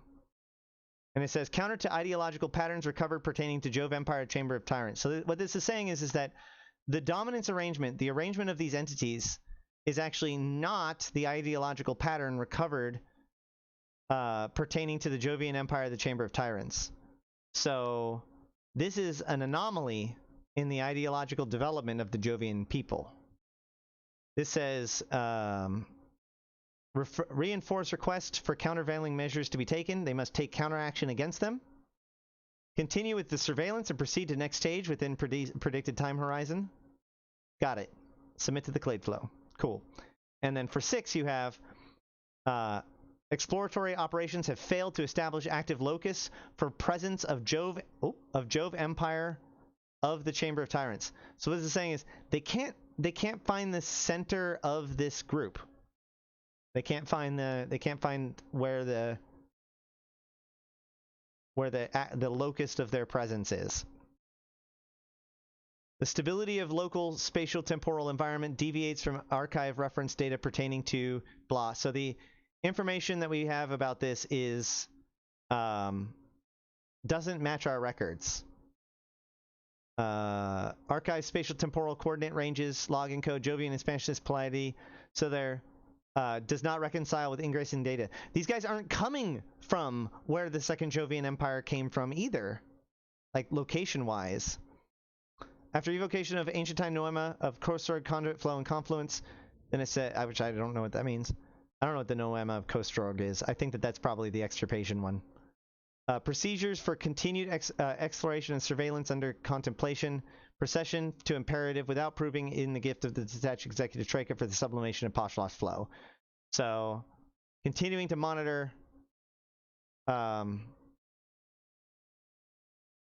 as the detached executive. Hiveling for Narania.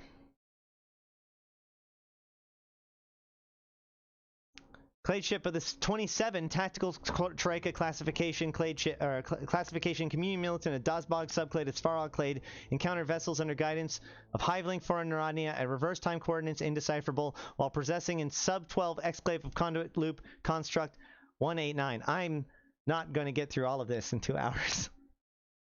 No worries. Okay. Invocation of ancient time accepted noema of extirpation of Hiveling noema or Narania proceeded with acceptable materialization. So the clade ship of the 27 tactical troika classification of the Dazbog subclade of the Svarog clade encountered the vessels under the guidance of the Hiveling foreign Narania, Sanchez Nation, at this time and this place. Invocation of ancient time accepted noema of extirpation of Hiveling Narania. So when we find Hivelinged people, we kill them. This is apparently an ancient accepted idea of theirs. Proceeded with acceptable material realization, and we successfully destroyed them. So there's a lot. We might have to come back to this one because when it gets to Sancha, things get super tinfoil. But number one is there is no 27 tactical troika classification clade ship. It's actually notably missing. If you go look in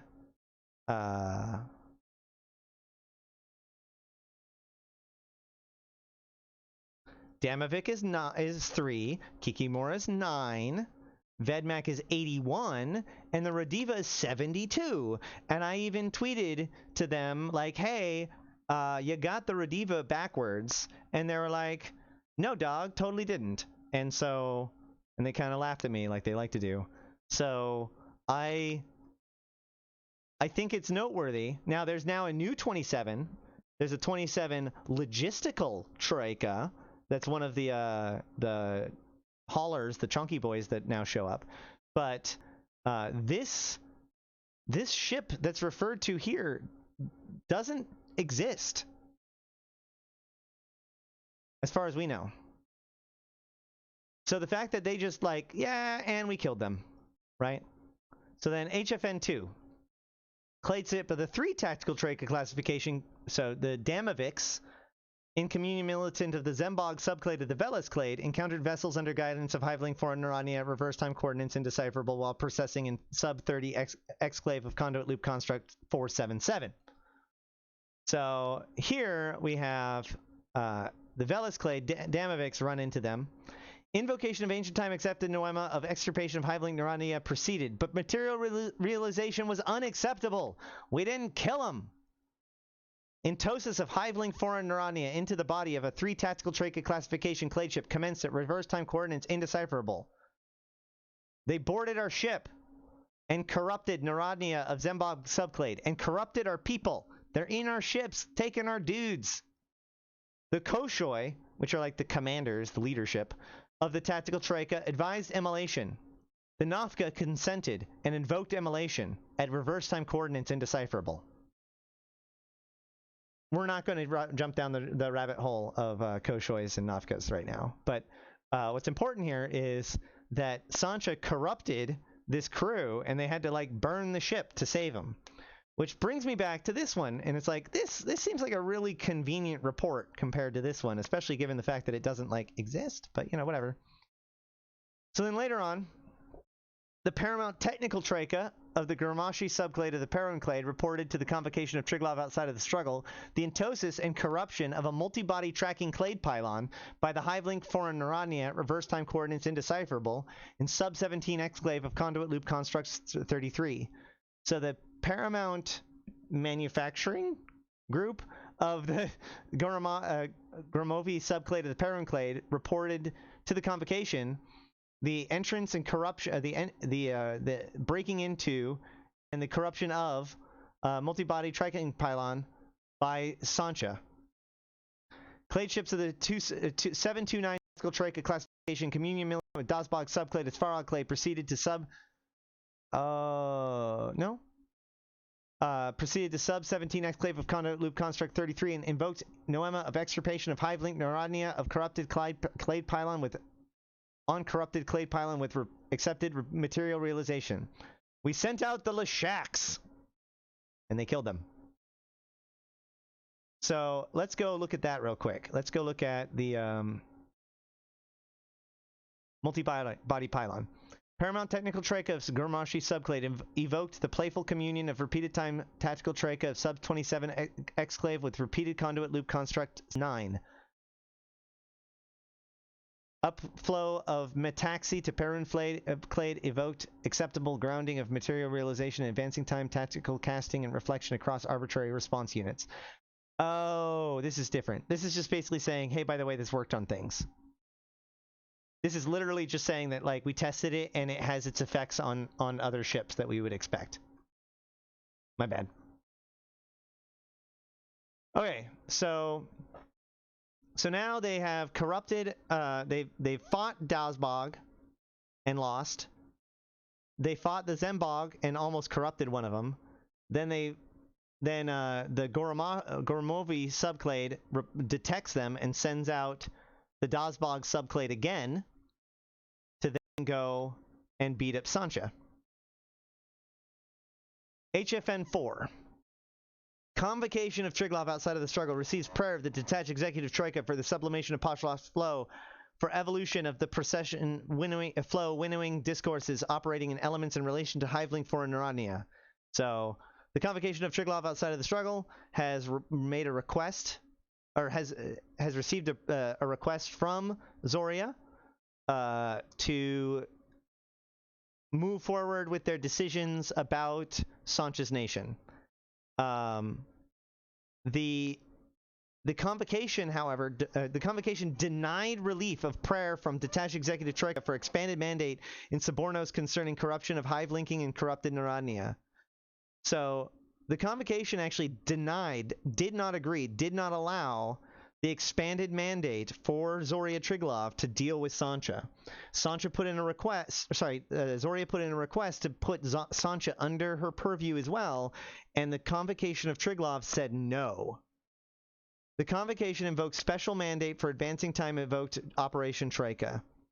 So this is they've now created a special mandate for the future operational Troika. The convocation of Triglav outside of the struggle by imperative evokes special operations Troika for the extirpation of corrupted Neurania from Dazbog subclade of the Svarog clade. So hey, you guys that were good at killing Sancha the last 2 times, guess what? Your job is now killing Sancha. Special Operations Troika has mandated in Subornos for advancing time grave communion with clades assembled and subclades militant to realize the accepted noema of extirpation of corrupted Neradnia and hive linking within the flow of Viraj, the domain of Bujan, and the ancient domains. We will purge them from our path, from our lands, and from their lands.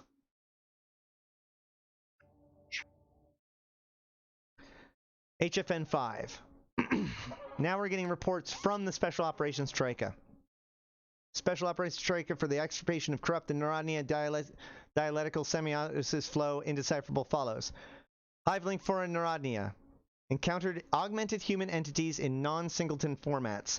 Have met diagnostic thresholds in multivarte dimensions, triggering countervailing imperatives. In other words, we ran into examples that we were looking for, and therefore we attacked them. Conduit loop constructs and exclaves outside the proving have penetrated by entities corrupted by hive linking. So we have found them and are hunting them. Imperative mandate invoked by convocation of Triglav outside of the struggle. Now time discourse element, archive comparison profile, Drovian Triglavian satellite. So this is comparing it to information that they have from the Jovian Triglavian satellite relationship, which is kind of confusing but difficult to actually. It seems like they're comparing it to potentially the sleepers, which that could actually be the reason why they don't like the hive linking. For the record, like, it could be very possible that the reason why the Triglavians don't like the sleepers, and that's why they have an ancient mandate to destroy hive linking. Recorded as total extirpation of Pleiade within program of integrity checking and immolation for contacts. So basically they now have a rule. They will now check, and if they see hive linking, they will destroy it. Period. The Koshoi has evoked profound consideration of this noema for advancing time flow outcomes. So the Koshoi kind of seem to agree. Advancing time discourse element. Effective action for eliminating of hive mind corruption should not be hindered by imperatives for further sampling. Do not bother collecting more samples. Don't care. Just destroy. This is probably why we don't see Sanchez Nation in the Abyss. Because unlike the other enemies, which they're willing to like monitor and observe and sample, they just want to fucking destroy the Sancha. Special Operations Strike is mandated for extirpation of corruption of hive linking where manifested. Not limited to physical presence of hive linking augmentations, and shall include informational biocoding, mimetic corruption, and perverse ideologies. Extirpation of Poshlos undoubted. So this is kind of an interesting one, because when we think back to the fact that the other stitched himself into Jamil's brain, that could be its own kind of hive linking. But when we think about the Triglavians as potentially having multiple minds in one, it kind of becomes very confusing. So if maybe they're using technology to do this, and they don't like the idea that this would be biological, but it's hard to say. Moving on. HFN 6. Special Operations Troika for the extirpation of corrupted Neradnia, dialectical semiosis flow, indecipherable follows. Hive link for Neradnia. Encountered augmented human entities in non-single format have cohesive, transactional, and ideological relationships with augmented foreign Neradnia in singleton formats. So what this is saying is, we have detected that Sanchez Nation have coercive, transactional, and ideological relationships with Capsuleers. Oops. Highly perverse ideological mappings have been described after analysis of augmented foreign Neradnia mimetic transactions. The Koshoi of the Paramount Strategic Troika of the Clade Svarog has submitted a prayer for relief to the convocation of Triglav outside of the struggle. Preparations of Special Operations Troika's capabilities ongoing in parallel to the requirements of Detached Executive Troika for the sublimation of Poshlos flow. Material and energy priority for Zoria Triglav is established. Under expanded mandate in Subornos of the Detached Executive Troika. So now we have advancing time in discourse elements. So sorry, what this is saying is basically This is preparation for things. They're setting up the priorities and material needs for Zoria Triglav, which is the detached executive troika. And then advancing time discourse element, responses to widespread and deep hive-linking corruption by augmentation, biocoding, memetic, and ideological vectors must be uncompromising. Special Operations Troika will realize accepted Noema. The task of Krezhnik Svarog is to purge corruption, achieve integrity, and insist on immolation of the perverse. So Krezhnik Svarog, that seems to be the name of the Special Operations Troika for the extirpation of the corrupted hive-linked Narania. No glorification, nor yet mortification, only extirpation of the posh lost undoubted. They really don't like Sancha.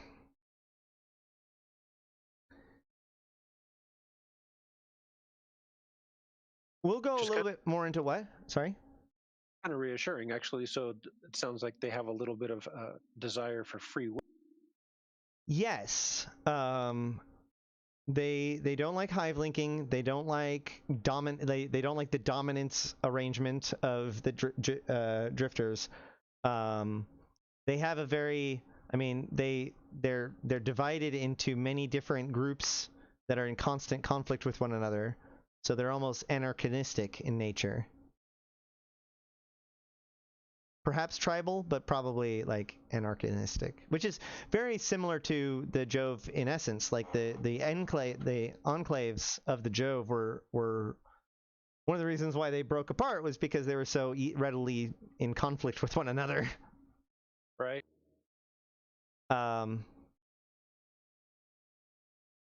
Do you have a different class that you're supposed to be getting to? Because this is its own wrapping up point. It's my class, and I would defer to you as long as you're willing to go on. We could go up to another hour, but totally your... Excellent. Okay, good. Well, then at the very least, I can go into like their relationship with us and what's going on with invasions. Sweet. Thank you. All right. So augmented foreign Narodnia. That's us, guys. Clade ship of the 3 tactical troika classification communion militant of the Ognia subclade of the Perun clade. If anybody actually knows how to pronounce these things and can like teach me slowly and patiently, I would love to know. Anyway, the Perun clade encountered vessels under guidance of augmented foreign Narodnia at reverse time coordinates indecipherable in sub 15 exclave of conduit loop construct 89. So Damovix of Ognia subclade of Perunclade ran into Capsuleers. Corruption of hive linking was found absent by the Ognia subclade, which remember, so this actually happens after all of the others, right? So now they have this rule, like they are really important to scan for hive linking. That's part of their rules, right? So corruption of hive linking was found absent by Ognia subclade, and invocation of cladistic proving was attempted with mortification of clade ships as the following time material realization. So they see them as brothers. You know, it's a cladistic proving as opposed to an anti-cladistic proving, like with the drifters. And so they don't hate the Capsuleers, but they still fight them because this race is so, the conflict is so base to them that they must now prove themselves. And so they fight, and their ship is destroyed. And then it says, transfer conduit of sub 15 exclave of conduit loop construct 89, recorded the proving and released it to the clade flow for advancing time studious communion. So this means is that when this happened, that those ships could no longer record the information because they got destroyed. So the pylon itself recorded the information and released it to the clade flow. So we're getting information they're getting information from the conduits, and they're getting information from like clade pylons. So all of those structures in the abyss are basically like their intel network. And this is why the gates open when it's destroyed, or when like all of the rats are killed, because it's basically each one of those rooms, they see them as little tournament grounds. And so once the, 2 go in, 1 come out. Once you're done, then once the proving is finished, then it's recorded and the gate opens.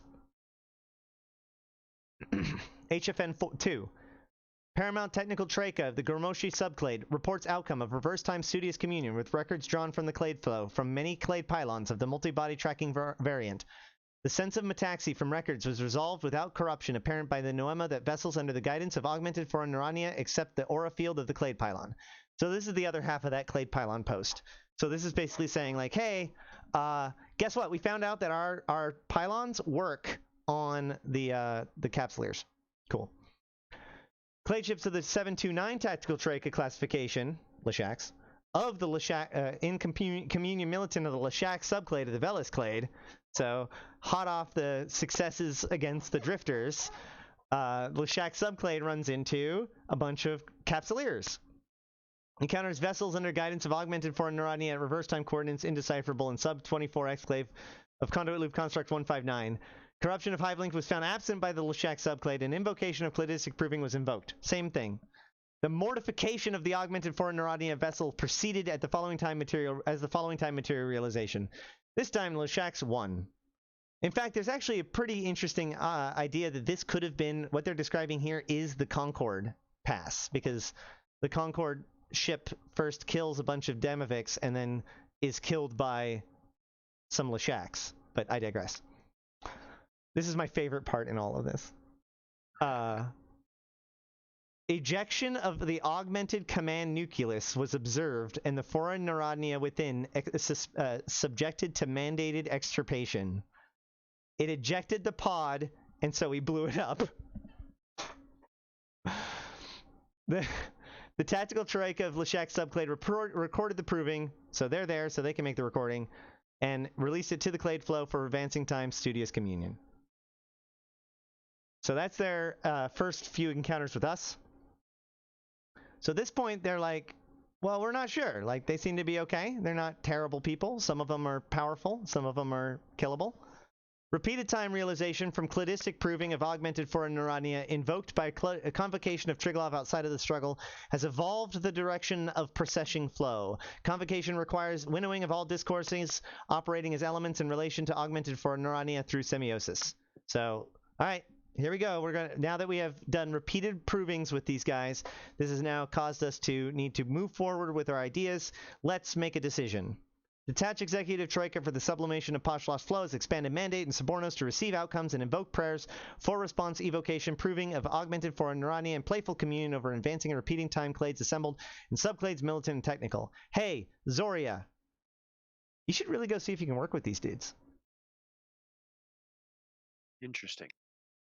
Detached executive troika for the sublimation Pashlosh flow, dialectical semiosis flow as follows. Augmented foreign Neurania encountered augmented human entities within singleton format ranges exhibits varied allegiance profiles. We have ran into many of these guys. They are singleton, i.e. there's only one person per person, and they have multiple different allegiances. Archive pattern analysis suggests allegiance profiles conform to diverse scattering of points in scatter volume model of civilization development.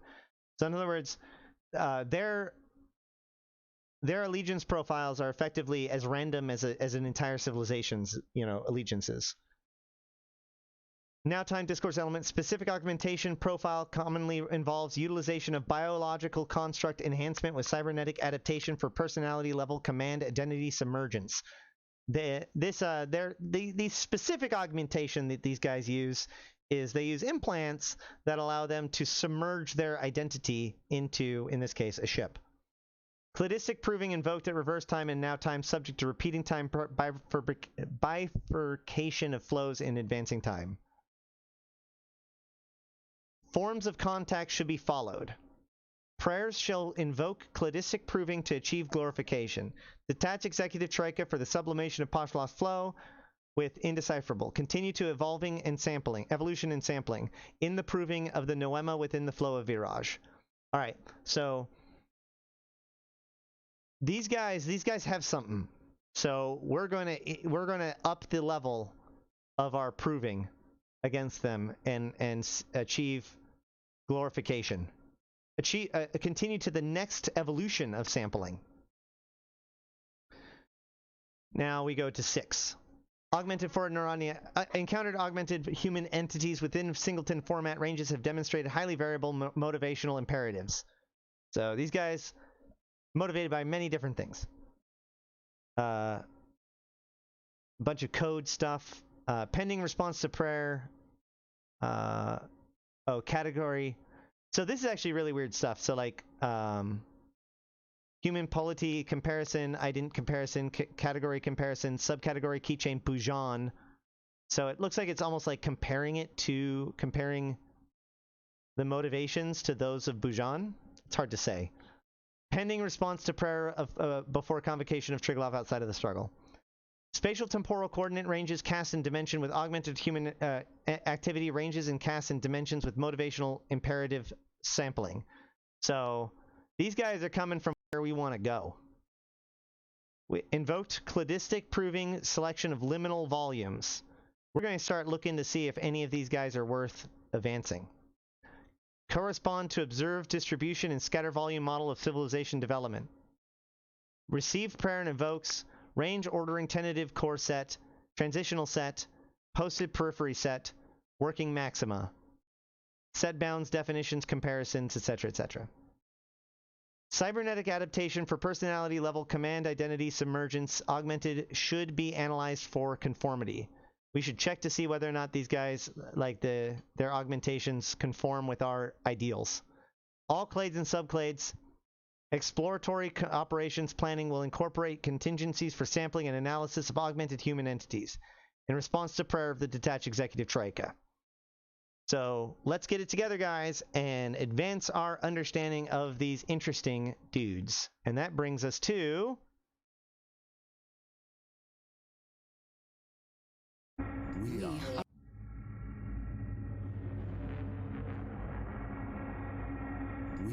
TRIGLAVIAN. We speak for the congregation of Triglav outside the struggle.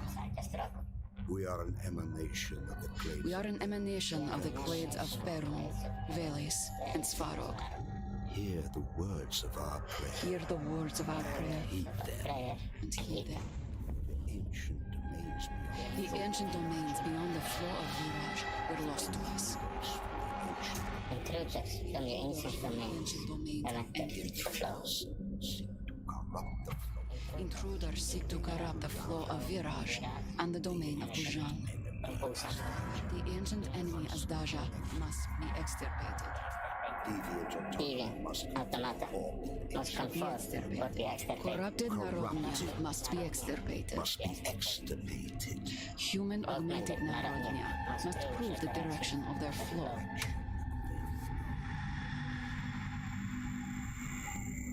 Narodnia moving with the flow may be fit to enter. Narodnia without fitness will be expelled from the flow.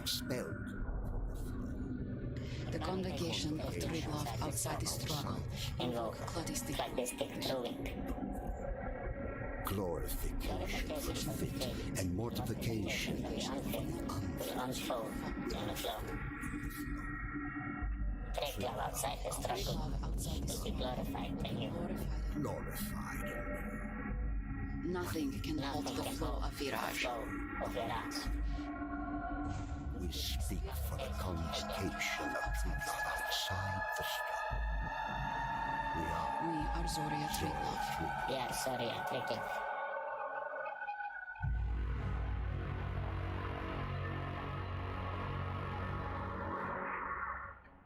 That's right, ladies and gentlemen. You just listened to me for 2 hours to understand a single video. Congratulations. I hope you're all happy. I am. Like, that's literally it. Like, that video is just designed to catch everybody up to that point, so that way they could proceed with invasions. So, let's go from there, shall we?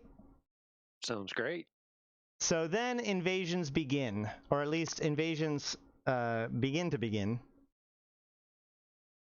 You can actually check out a lot of the stuff on Discourse, on the Discord. Discourse. So CCP put out a bunch of videos. The Scope, which is their in-universe news agency, set out a lot of videos, especially during the early times of the Drifters, 2014 to 2016 era. And so a lot of this lore is in there. And then also the Discourse, which is made by Airtaka Research Consortium, covers a lot of these pieces that I'm going to be going over as well. But to get back to it a little bit, the Koshoi seem to be like their leaders. There's actually one of the parts is that the Koshoi like debate with one another.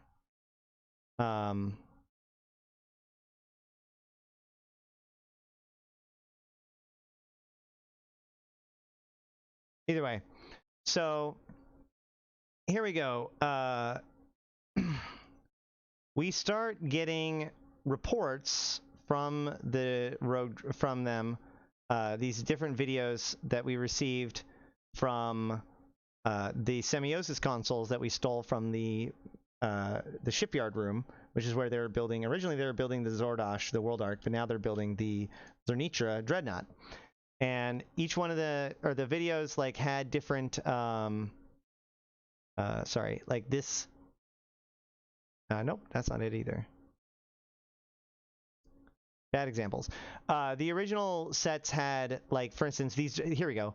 So these HFN 5, the 5s and 6s were actually redone in these videos, like as the text to the side, while it showed ominous schematics of the Zordash World Ark being made. But then it transitioned to something significantly different, in which it showed individual star systems and gave reports of a specific capsuleer in that star system, which wasn't creepy at all. And it went from there. Hold on, actually, 1 second. Let me do it this way. Arc Studios. That was super risky. Shouldn't have done that. All right. I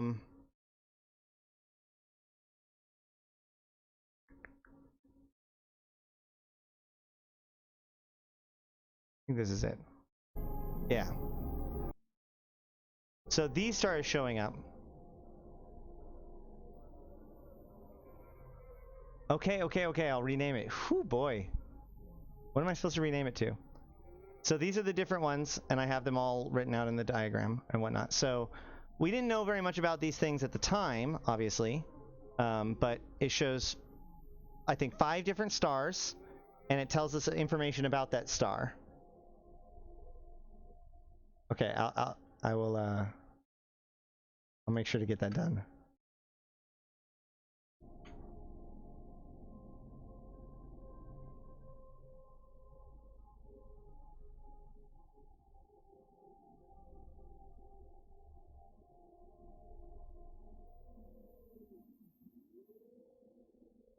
So here we go. This is the interesting one. Check it out. This is... We'll get to more of this stuff later. Where is it? Yeah, here we go. So if you look here, this system that's being reported here is actually Niarja.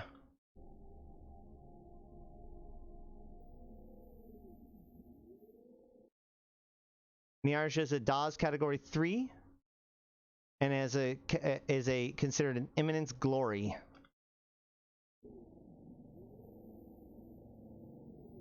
And it's the 9 tactical troika classification 29 that did it, or that gave the report.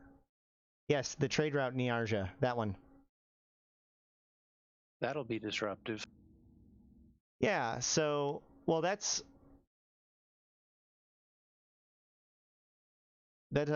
is definitely possible. Anyway, yeah, I need to rename my ship, sorry. I was trying not to do any of my shtick, but here's somebody needing to not let it go. All right, so here are the different Rasnaborgs. You have Gamis, Niarja, Mista, Gelhan, and Hattori. And each of these stars have a lot of different stats. The thermokinesis seems to be related to temperature. Bellochronal scale. Bello means light. Chrono means dark. So this is probably the luminosity. Protium transition is based on hydrogen consumption. Porvitium trace is something that we will probably get back to in a little bit. Liminal boundary is unknown at the moment, and profound matter is also unknown. one thing to note that while these things do seem to correspond to that, these values don't seem to relate to the actual values of this star, as near as I can see, or as near as I've been able to figure out. So I'm not sure if there's like some sort of confusion there, or if they're using a different scale than we are. But either way, the ones that are important is eminence and Porvitium trace and liminal boundary. So blue stars were the stars that created the Isogen 5, which is one of the reasons why blue stars have always been super interesting. And the stars that made the Isogen 5 were O1 blue stars, which when they blew up, they turned into AO blue stars.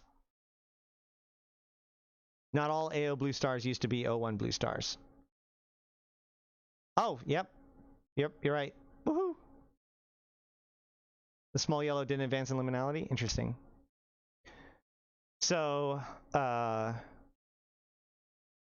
each one of these, so the white dwarf, which is like a very small, kind of dying out sun, has eminence restful. The one that's a category 6, which is right down the middle of the categories, or I mean, it's an FO, my bad, which is like right in the middle, whatever. Either way, it is in the middle. Eminence medium, the purple star, which is in its kind of end of cycle, has eminence wane. And of course, the orange giant has eminence flame. But it's its eminence glory that ends up coming back to us. The other thing that's noteworthy about Niarja is that it has the highest liminal boundary by far. This has a liminal boundary of 3. Mist has a liminal boundary of 869, which is also really high. 661 for Galan. And Hattori has 557. So notably, the white dwarf Gammas has an extremely low liminal boundary, but Niarja has a very, very, very high liminal boundary, higher than all the rest. And it has about the same amount of... there's one of them that has a lot of profound matter. Hold on. Yeah, the Gammas has a ton of the profound matter. So it's hard to tell what these all mean. The liminal boundary may suggest that it is either easier or harder to make it transition, maybe. But either way, the other thing that's worth noting is the Porvitium trace. And the reason why this is important is because the structures that are being built on the stars that are turning them from stars to black stars are called Porvitium transmuters. And Porvitium means time flaw, like space-time, like temporal. It's por from temporal, and vitium means like disability or flaw or defect. It actually comes, I think, from the root word for vital or health. So yeah, that's why these are the stars that they were looking at. So then they begin their invasion. They start rolling out various different messaging. At first, they advanced. They did void structure sampling and forced response curve. Then they moved on to advancing 3. The conduit stabilization emerging. The domain of action liminality was processing. Action secondary pattern, minor orbital sampling, forced response curve, eliminate interference, disrupt posh lost corruption. And then when the world arc appeared, we got the video that shows the consent being given for the world arc. It required a gold consent, and the world arc itself was built off of an older classification. It is the Zordosh classification, but it is built off of another classification called the Kitsesh, and it's been modified to turn it into the Zordosh. These are all important, I promise you. And then later on, when the Zernichevs, like when we got to chapter 2, which we'll get to in a little bit,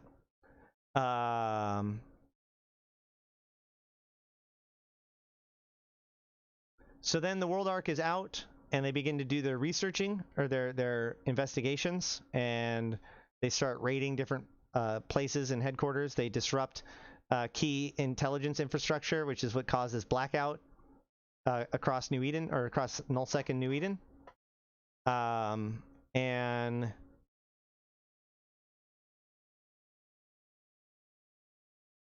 onward to Chapter 2.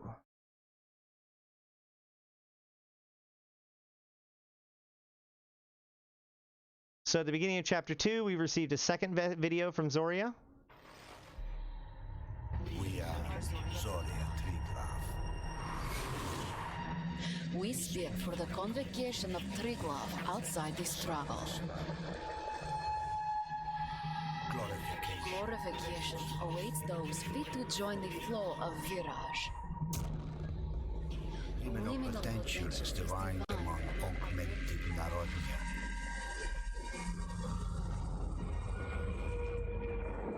We invoke approving of Cybernauts in the ancient domains. Guide and ground the flow, and be fit for glorification. Obstruct and mortify the flow, and you will be extirpated. We speak for the convocation of Triglav outside the struggle. We are Zoria Triglav. All right, there we go. Okay, so from there we get their message to us, which this is where it turns towards the idea of working together, right? So it says, we speak for the glorification awaits those fit to join the flow of Virage. Liminal potential is divined among augmented Narodnia. We invoke approving of Cybernauts in the ancient domains. Guide and ground the flow, and be fit for glorification. Obstruct and modify the flow, and you will be extirpated. So basically, this is saying that liminal. So liminal means like a liminality is a transition from one phase to another, or like a rite of passage. That is a liminal boundary. So, or a liminal, liminality is a passing between things, or like a moving up, as it were. So this is saying like liminal potential is divine among augmented Narodnia. So there's potential for us to evolve, to grow, to be more. And so they invoke approving of Cybernauts. This is the first time that they've used this word for us. So now they have given augmented Narodnia that uses their stuff to, their augmentations to pilot a ship. They call them Cybernauts. Kyber being the same word for cyber, which means to manipulate or to control, and the naut means to navigate. So pilot and navigator, Kybernaut. We invoke approving of Cybernauts in the ancient domain. Guide and grant the flow being their destiny, their path, their direction, their journey, their efforts. Guide and grant their flow, and be fit for glorification. Obstruct and mortify the flow, and you will be. I think it's actually guide and ground. I think it's guide and ground the flow, isn't it? Let me look. Guide and ground the flow. It is. It is guide and ground the flow. It's because they talk about grounding. Grounding means to like lock in, to verify, to bring into manifestation. So, guide and ground the flow, and be fit for glorification. Obstruct and mortify the flow, and you'll be extirpated. Cool. So then Chapter 2 begins. We see the advancement of the Zernitra. So they do revision to alpha. They go into expansion, and they're void structuring. So now they're, I assume that they're destroying the structures? Or maybe they are putting structures in the void? Hard to say. Subcat discourse element, Zordosh Chislav Semagorg. Now time discourse element, sampling, advancing time discourse element, escalation, liminality protocol, prayer and response. This is the first time we see this. Zordosh Chislav Zemakorg. Zernitra video. Okay, so subscore casting pattern, revision to beta. Strategic discourse element, expansion. Tactical discourse element, void structure. Subcat discourse element, Zordash, Chislav, Zemakorg. Now time discourse element, interference. Now advanced time discourse element, response. Liminal protocol, subversion and winnowing. Subvert and separate. That is their protocol.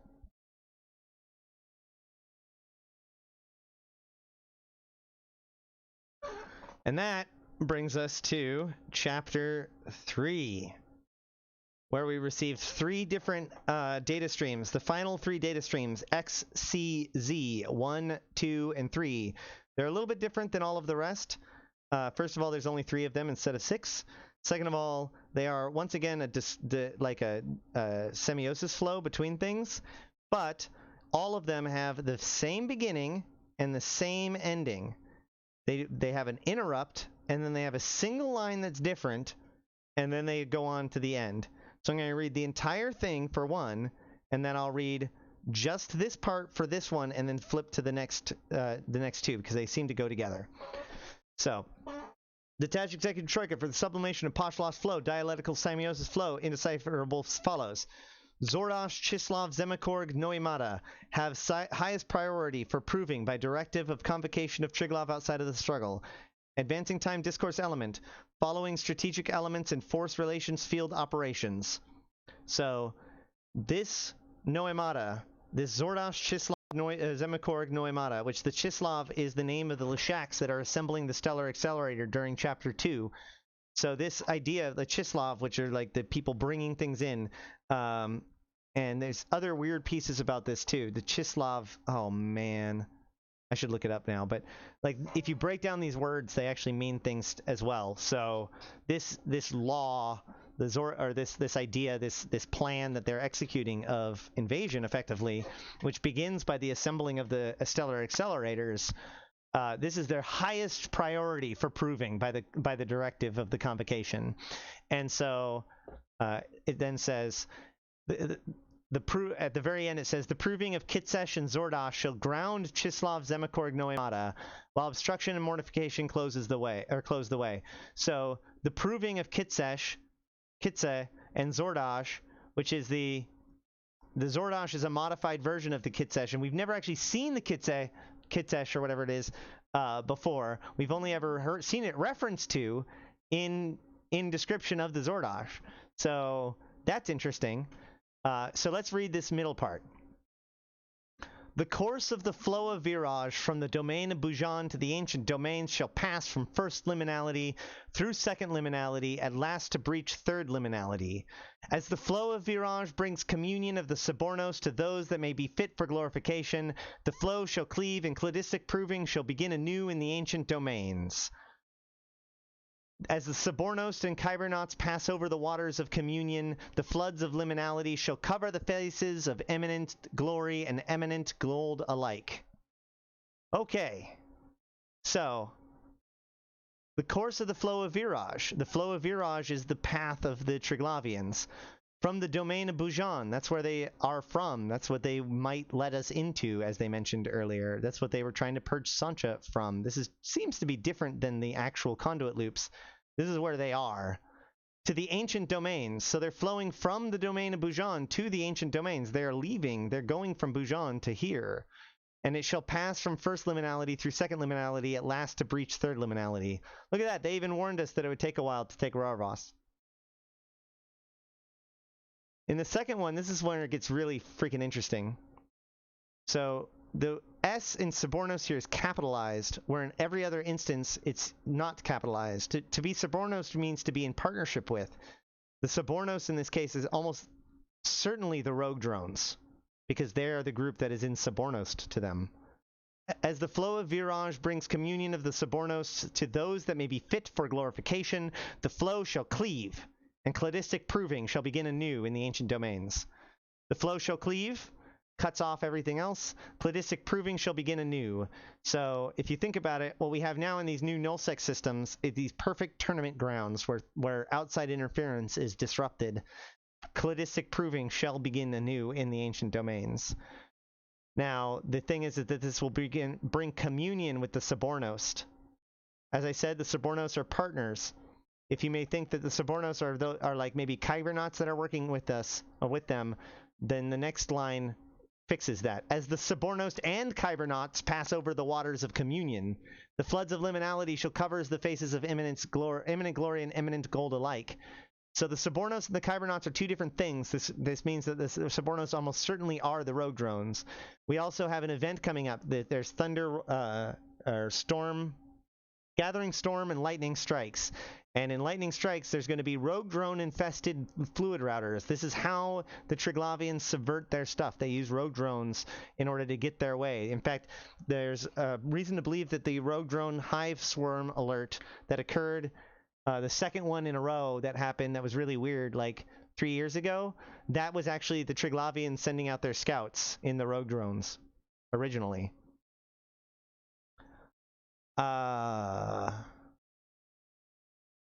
And then finally, the floods. So as we pass over the waters of communion, the floods of liminality shall cover the faces of eminent glory and eminent gold alike. Eminent glory goes back to here where Niarja was as a blue star. A type AO blue star is called an eminence glory, and none of them are called eminence gold. But none of these are yellow stars, so it would make sense that a yellow star would be eminence gold, hence yellow and blue stars. And I think that at that point, you're just about as caught up as you can expect to be. So I'll take some questions for a couple of minutes. The ancient domains does mean Earth, or it's not, sorry, does not mean Earth. It means here, because when they passed into here, they said, well, in the Zoria 1, in the chapter 1 message, it says, the ancient domains beyond the flow of Viraj were lost to us. Intruders from the ancient domains have entered the flow. Intruders seek to corrupt the flow of Viraj. And so they're saying that whatever's coming, so Sancha, Drifters, us, rogue drones, these come from the ancient domains, right? And then later on, it says, we invoke a proving of Kybernauts in the ancient domains. This is when, so the proving is to test us to see whether or not we will work with them or not. The invocation of the proving is the flashpoint. And then also the world arc, it says, oh man, hold on.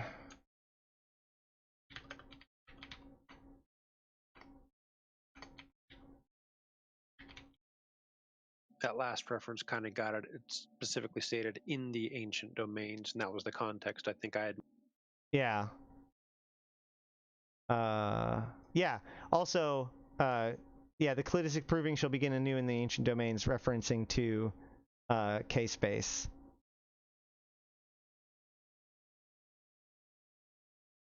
Yeah, I think the proving of Kybernauts in the ancient domains is the most locked on one, but I thought that there was a reference to the fact that the world arc was doing proving in the ancient domains as well, but I can't find it right now. But yeah, the ancient domains are almost certain. Well, basically, I can't remember either, but I want to say that that was one of the things that basically DZ has given the thumbs up on. Like, the ancient domains is at least K-space. It may also include wormhole space. It's hard to know what they actually refer to as that. Yeah, K-space would be like the known new cluster. If a Koshoi is some sort of connection to higher leadership, every trig individual consists of one Koshoi. It's actually not known whether or not. So there's a troika, which a troika may be an individual person, and it may also be a ship with people on it. It seems to suggest that, like, the three voices in one is the fact that there's three people in the same body. But the Koshoi is interesting. So the Koshoi is the thing that casts the winnowing, and the Narania agrees with the Koshoi. In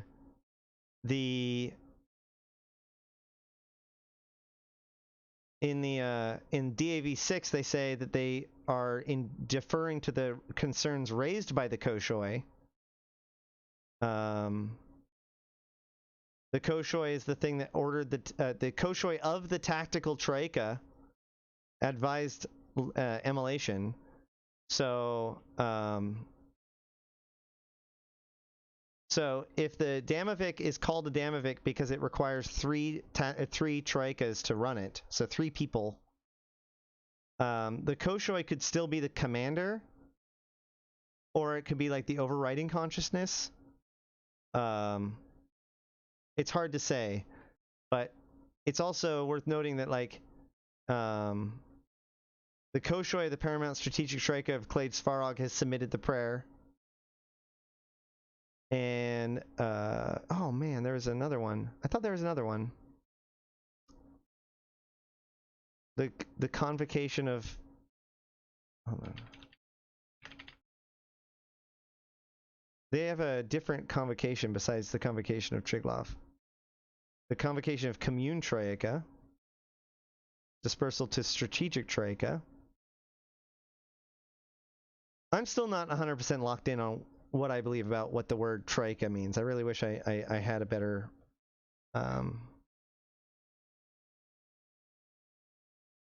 like locked in idea about it. The convocation of strategic Troika of Svarog Clade. That's a different one.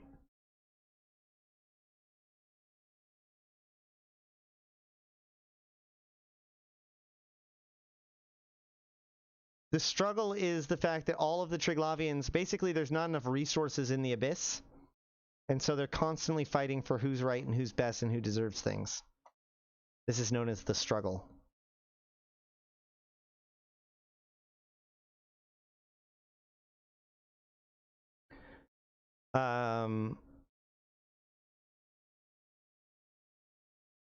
So can new returning players still access the content and lore in-game from earlier chapters? Yeah, you can.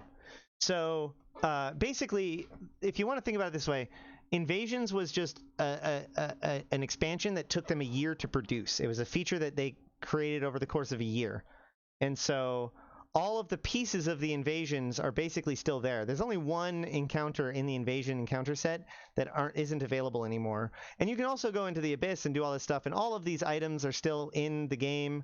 Like, this is bleeding edge stuff here. Like, this stuff is changing as of 2 weeks ago. Hell, as of yesterday. Say with every system, yep. Well, actually, we have the new scope video today that I started my stream with, or some stream with. Yeah, this stream with. So since we can directly loot trig ship blueprints from trig caches, it seems like trig ships are at least somehow compatible with capsular technology. It's true. We have a way to build into it. Although we've gotten pretty good at building, like, the pod locks in pretty effectively, apparently. I don't think we use the same stuff to build our stuff that they use, though, because they use mostly Deca Isogen 10, or Deca Isogen lattices, and we use largely Tritanium.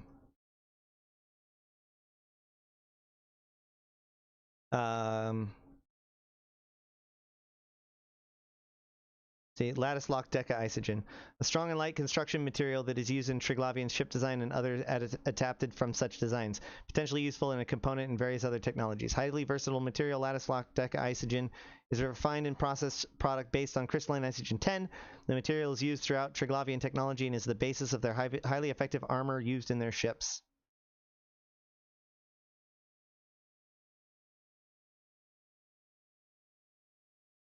Yeah, Troika is like...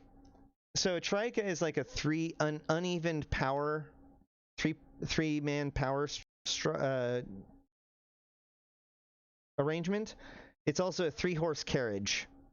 So, the pod tech and Concord tech is well, yes, both Concord tech and Concord tech are both from Jovian, from the Jovian Directorate, which are Third Empire Jove.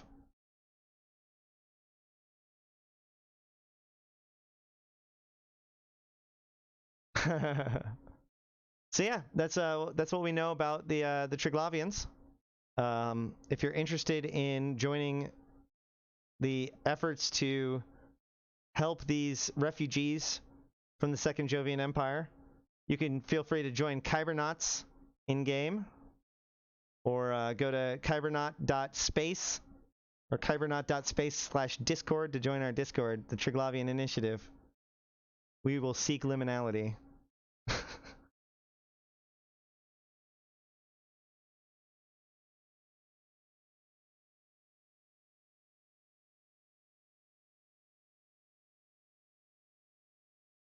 I think that about does it for me, unless you have any questions.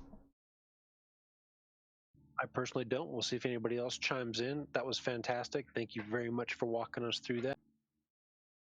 Yeah, thanks for giving me the opportunity, man.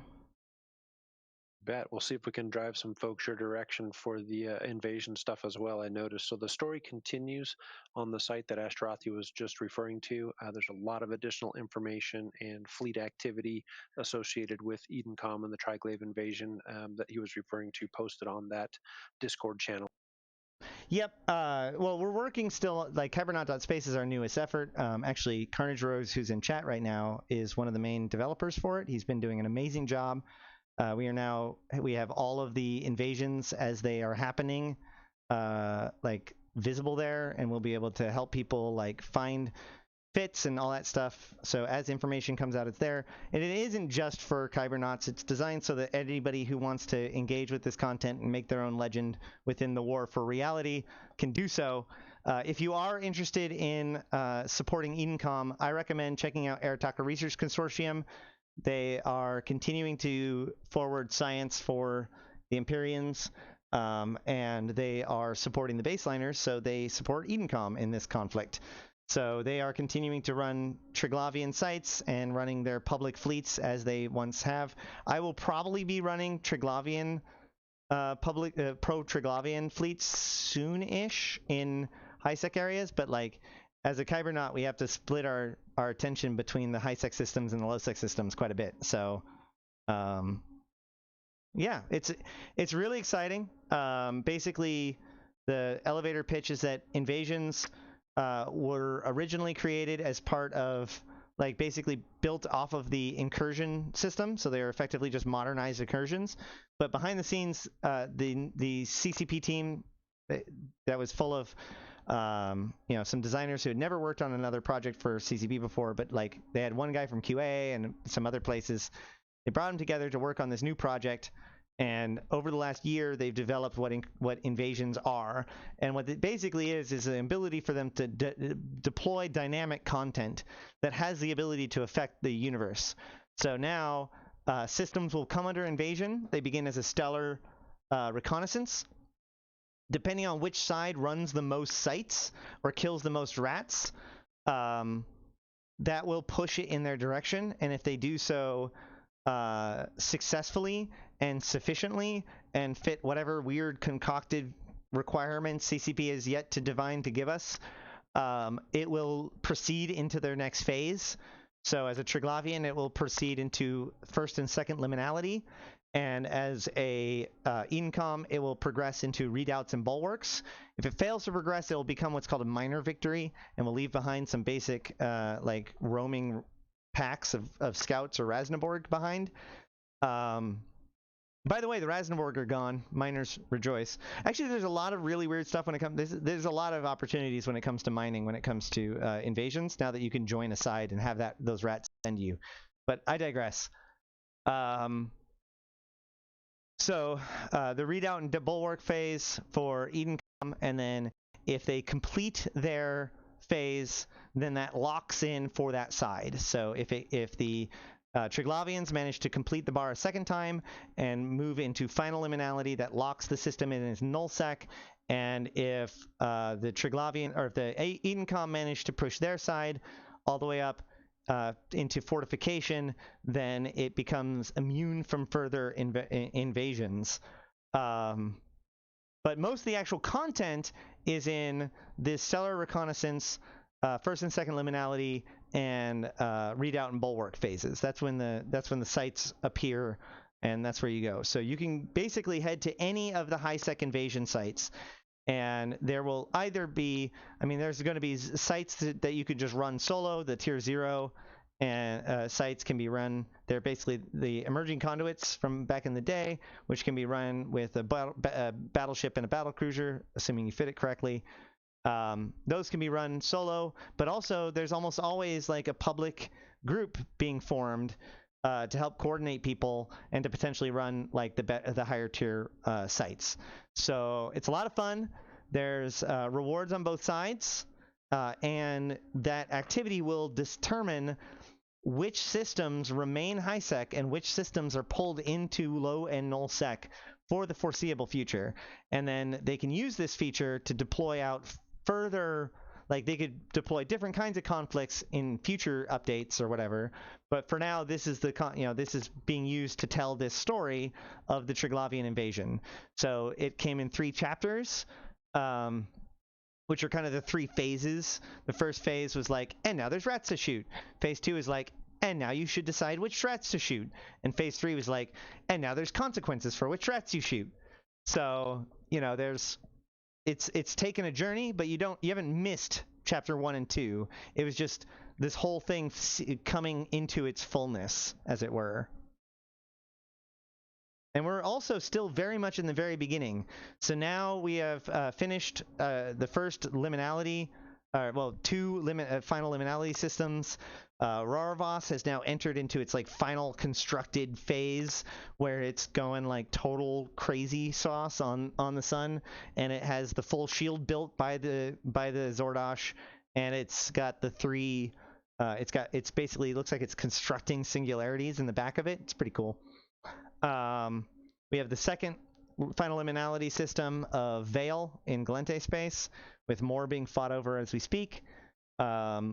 We are going to enter into the Gathering Storm event, which is going to prepare us for next month. It looks like it's just going to be a login event. We could potentially have the skill books for the Zappy Boys, the new EDENCOM ships coming. And then at the end of, the next month comes the Lightning Strikes update, where we will be getting a new event where rogue drone sites will appear. They've infested fluid routers and EDENCOM research facilities, and if you destroy them, you can get escalations to another site where you can probably get pieces or blueprints or who knows what about the Zappy Boy itself. So that's how the Zappy Boys are coming into the game. They're available for practice on TQ, although they're kind of buggy right now. And it looks like that's kind of how the EDENCOM situation is developing. That being said, EDENCOM is very creepy. Not only is it a major power grab, and Kahia Valkanir, the head of EDENCOM, is kind of an Amar loyalist to the detriment of her Mimitar roots as a Amatar who left her family when her family moved back to the Mimitar Republic. Oh no, did I lose myself again? Nope, you're good. Okay. So, and then in the scope video from today, there was talks of infighting between DED and Sorrow forces, branches of the Concord, with Aegis Division, as well as a very interesting thing that happens in the scope video today, where in the ticker, there's a period of time where the ticker writes over itself. And it's talking about Rex Gloriax and something happening, or him talking about something. Rex Gloriax is one of the scope news reporters, and it the text, it's almost like an error, like somebody at CCP accidentally laid the text on top of each other. But the problem is that the same thing happens later at the very end, at the same point. It actually wraps back around. The video is so long that it starts over at the beginning of the ticker, and then it gets to the same point in the ticker again towards the end, and it's scrambled in the same way. And the other weird thing is like I said, it's about Rex Gloriax. So later on in the ticker, it mentions that in a demonstration of the Zappy Boy, Rex Gloriax's ship was hit, which is really weird because literally the moments before that ticker occurs, the voice on the video says that Upwell has refused to give a demonstration. So the ticker literally doesn't match what they're saying. Hold on, here, let me show you what I mean. Oh man, I haven't called out very many, but how's it going, Max Singularity? So good to see you. It is. Oh my God. Oh. I've got 3 minutes. Hold up. let me do this, and then I got one last thing to show you guys. Hold on. So check this out. So if I rewind this, Provide the scope with any sort of demonstration line of ships. The details about the performance of these ships has not yet been revealed, and Upwell has refused to provide the scope with any sort of demonstration showing of their weapon capabilities. Refuse the demonstration. But they claim it will enter but look, service soon. Demonstration firing of Skybreaker class weapons for media accidentally hits ship of veteran journalist Rhett Gloriax. That comes on the screen at the exact time that they were saying that it hasn't, that they haven't been demonstrated. Okay, so with my last few minutes, let me get super crazy with you guys for a second, okay? One last thing. This is the prophecy of Macappar. This is the end days. Okay, so there's 7 prophecies. We'll just skip through these. Okay, the cosmic kiss of the comets was 2 cosmic comets that smashed into each other in a Caldari system. This is from 2001. This is from 2001, guys. So in 2000, 2 comets smashed into each other. Cool. Then a little bit later, flooded by rains that lasted for weeks. This was the second prophecy. The third prophecy was the roaring stone that silenced the world, as an Amarian planet had a meteorite go through it and blew the eardrums of a bunch of people on that planet. It silenced the world. So now everybody's looking at all of these new prophecies. So let's look at the last 4 prophecies. The appetite of the nothing expands over the world. We actually have an expansion of that prophecy if we go to the Erebus. If we read the Erebus description, we can see an expanded version of that chunk of the prophecy. It says, and I quote, "From the formless void, gaping maw, there springs an entity, not an entity such as you or you can conceive of, nor I, an entity more primordial than the elements themselves, yet constantly coming into existence even as it is destroyed. It is the child of chaos. It is the pathway to the next. The darkness shall swallow the land, and in its wake there will follow a storm, and the appetite of the nothing will expands over the world. From the formless void's gaping maw, there springs an entity." So this is the other.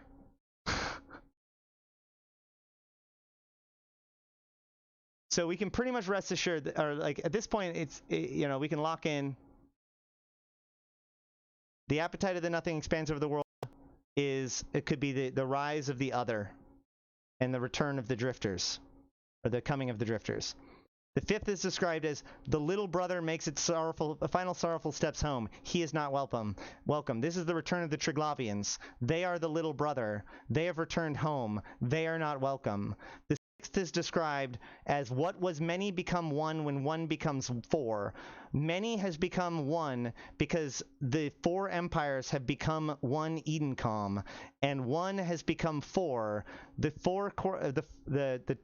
convocation of the Triglavian collective has gone from being one entity to being 3 clades and a convocation of Triglav outside of the struggle. That's 4 entities. In fact, you can come here and go Triglavian collective and see that there's 4 entities within the Triglavian collective, although Ashterothi would like to argue that the Kybernaut clade is the 4th clade of the Triglavian collective that makes this prophecy true. And the 7th one, let's all remember what's been happening to RARAVOSS, right? The 7th one is, the book describes 7 calamities culminating in the, quote, return of the dark light from the heart of the mother. It is the end times, ladies and gentlemen. Welcome to Invasions. It's so good to have you guys here. That's my 3 hours. Stellar. Indeed, stellar. That's a good word for it. Thank you, guys. Thank you for all the subs and the follows during that time. I stream as much as I possibly can. Trying to get you guys the information. Make sure Eve is in context for my fellow Empyreans. You do it well, sir. Appreciate you having us. There is a D-scan class that is kicking off in Emmingyoung for anybody that's interested in that from Eve Uni. It is open to the public, of course, as well. Ash, I will see you on your next stream. I love everything you do. Really appreciate you having. Thank you for doing this. Helping people learn this game is one of the most important things.